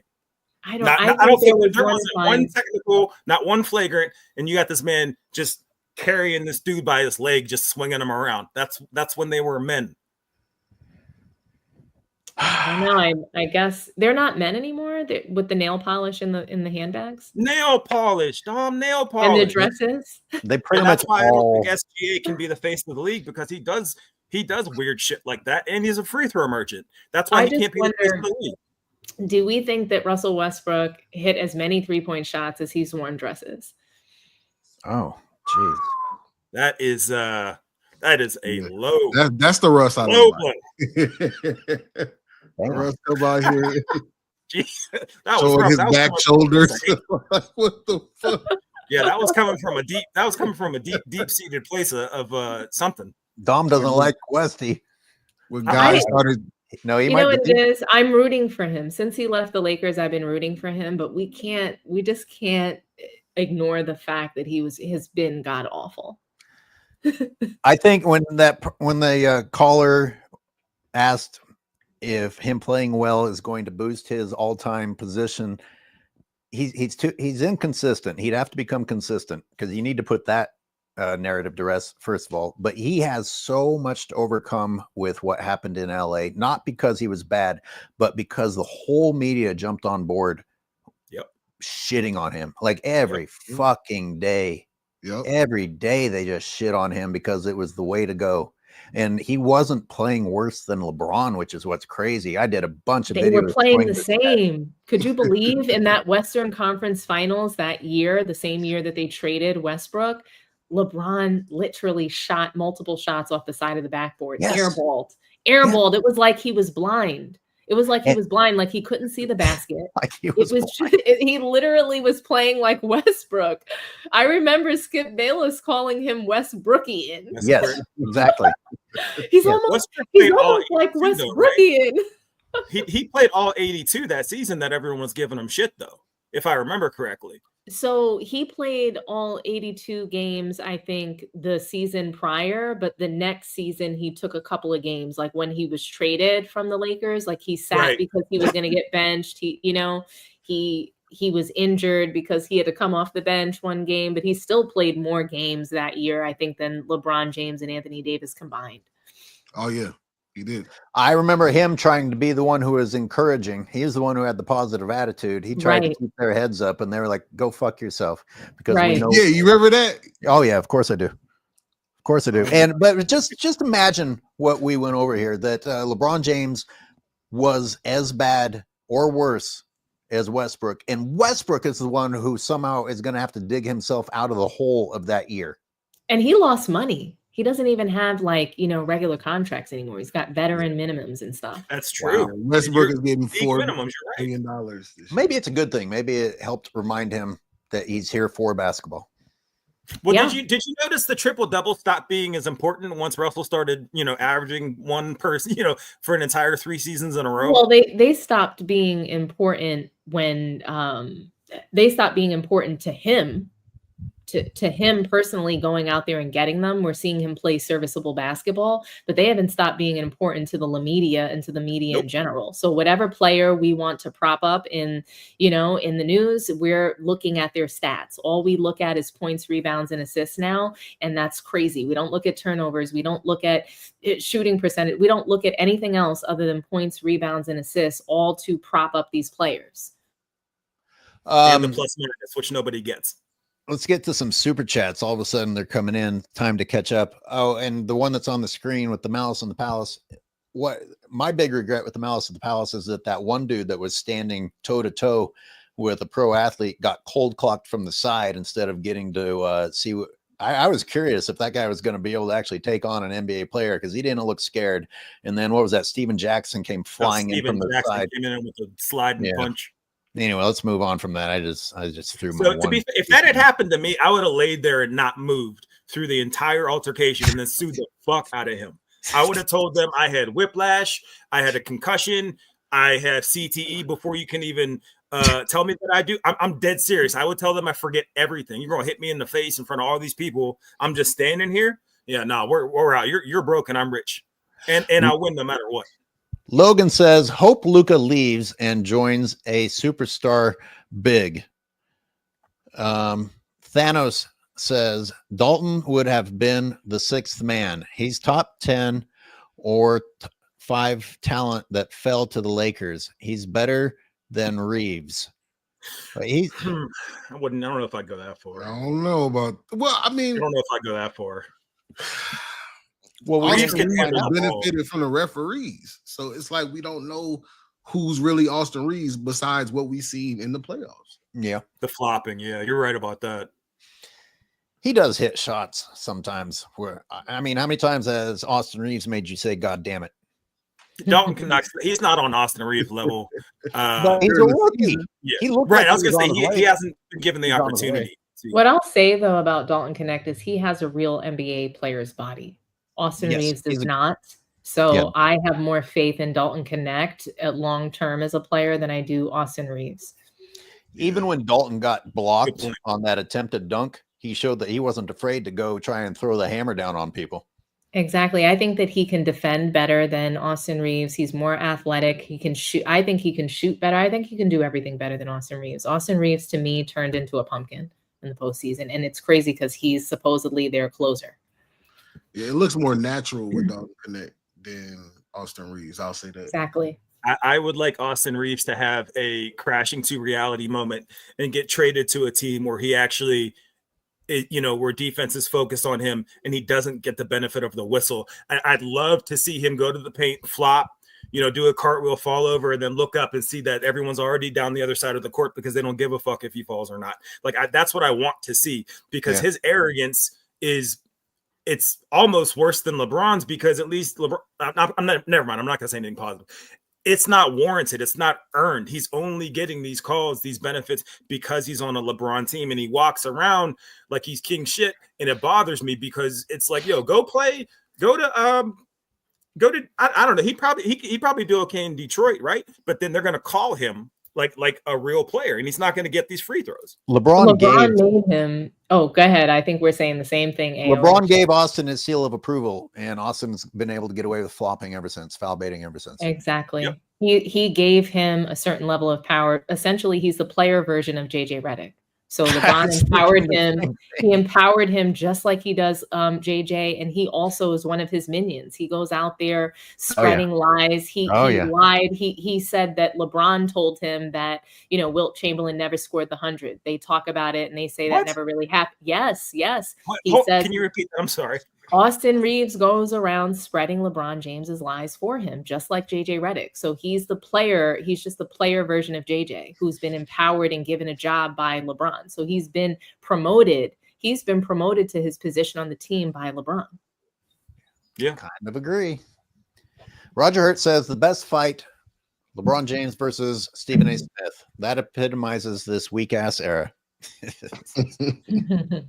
Patrick says Rodman is the only guy that can wear a dress and still be intimidating on the court and out hustle everyone. Draymond would be on his best behavior. I can't add or take away from that. Yeah, I mean, Dennis Rodman was definitely a menace with that dress on. Let's not keep it. Let's not lie. It's all very. Aren't the dresses and the nail polish? It's very cyclical. This was something that's always happening, but at least Dennis Rodman still knew how to win. He wasn't doing this and losing. And he was banging Carmen Electra. I mean, it's like a trade-off. And Madonna. That's like a trade-off. He's like, all right, I'm gonna wear a dress and I'm gonna get my belly button tattooed, but I'm banging Madonna and Carmen Electra. For me, it's the losing, right? So the dresses, the nail polish, the purses doesn't necessarily make them less masculine to me. It makes them just like, to me, you're focused on what you're going to wear coming through the tunnel and not winning the game. Rodman was the only one. So you could say that it was a mind fuck back then. Like people are like, what is this dude is he gonna pull some freaky shit on me out here today? He was also kissing people. So like he was blowing kisses to like Sean Kemp and things of that nature to throw them off and to upset them, for sure. Right. You can argue that it was a mind game with Rodman. Today, if everyone's wearing a dress, well, what do you say now? It's a fashion statement. Panel, how much energy do you all have? Shall we wrap it up strong, or do you guys want to keep and call it an afternoon, or do you want to keep going? I'm on so many supplements right now. I'm probably good for another hour or so. God, you on the balcony? Yeah. I actually have to walk my dog. Good for you. You should. Guys, I appreciate you guys. Thanks for having me. I hope to be here. Are you going next Sunday as well? I can come back next Sunday if you need me. I think we will. All right. Great. I do got to get out of here soon because you got a big day of live streaming. Jesus Christ, Stream 3.5 hours. I'm gonna be back on here. I got to get energized, So Big Zay, I'm gonna be watching. I want to see some belts to ass with you. Okay, for sure. I definitely I think we could definitely have some guests on. So let me know if y'all want to join the stream. Speen, AOA. Yeah, tell your cousin I need my get back. Oh yeah, I'm gonna see if my cousin want to get on and talk anything other but LaFody James because I'll drop my contact into the private chat for you guys. Oh, for sure. All right, everybody. Thank you so much for your time. Thanks all who called in and left super chats. Appreciate you very much. Oh, we got one more. Don't let me just a messenger. Two more. Sorry. Let me acknowledge these guys. KAJ, let Magic be the man. Sacrificing stats. Oh, obviously Cream. Won 5 rings in 10 years. He knew it had to happen. LeBron, not smart enough to learn from history. Oh, but he's a student of the game. Just listen to his podcast. He's a historian. Didn't you guys know that? Luca lives in a van down by the river. No, that's me. Hey, AOH, before we go, I have to send you this clip of LeBron and his group. They're in a room with 2 Chainz, and they had convinced LeBron that he had come up with the idea of a deluxe album.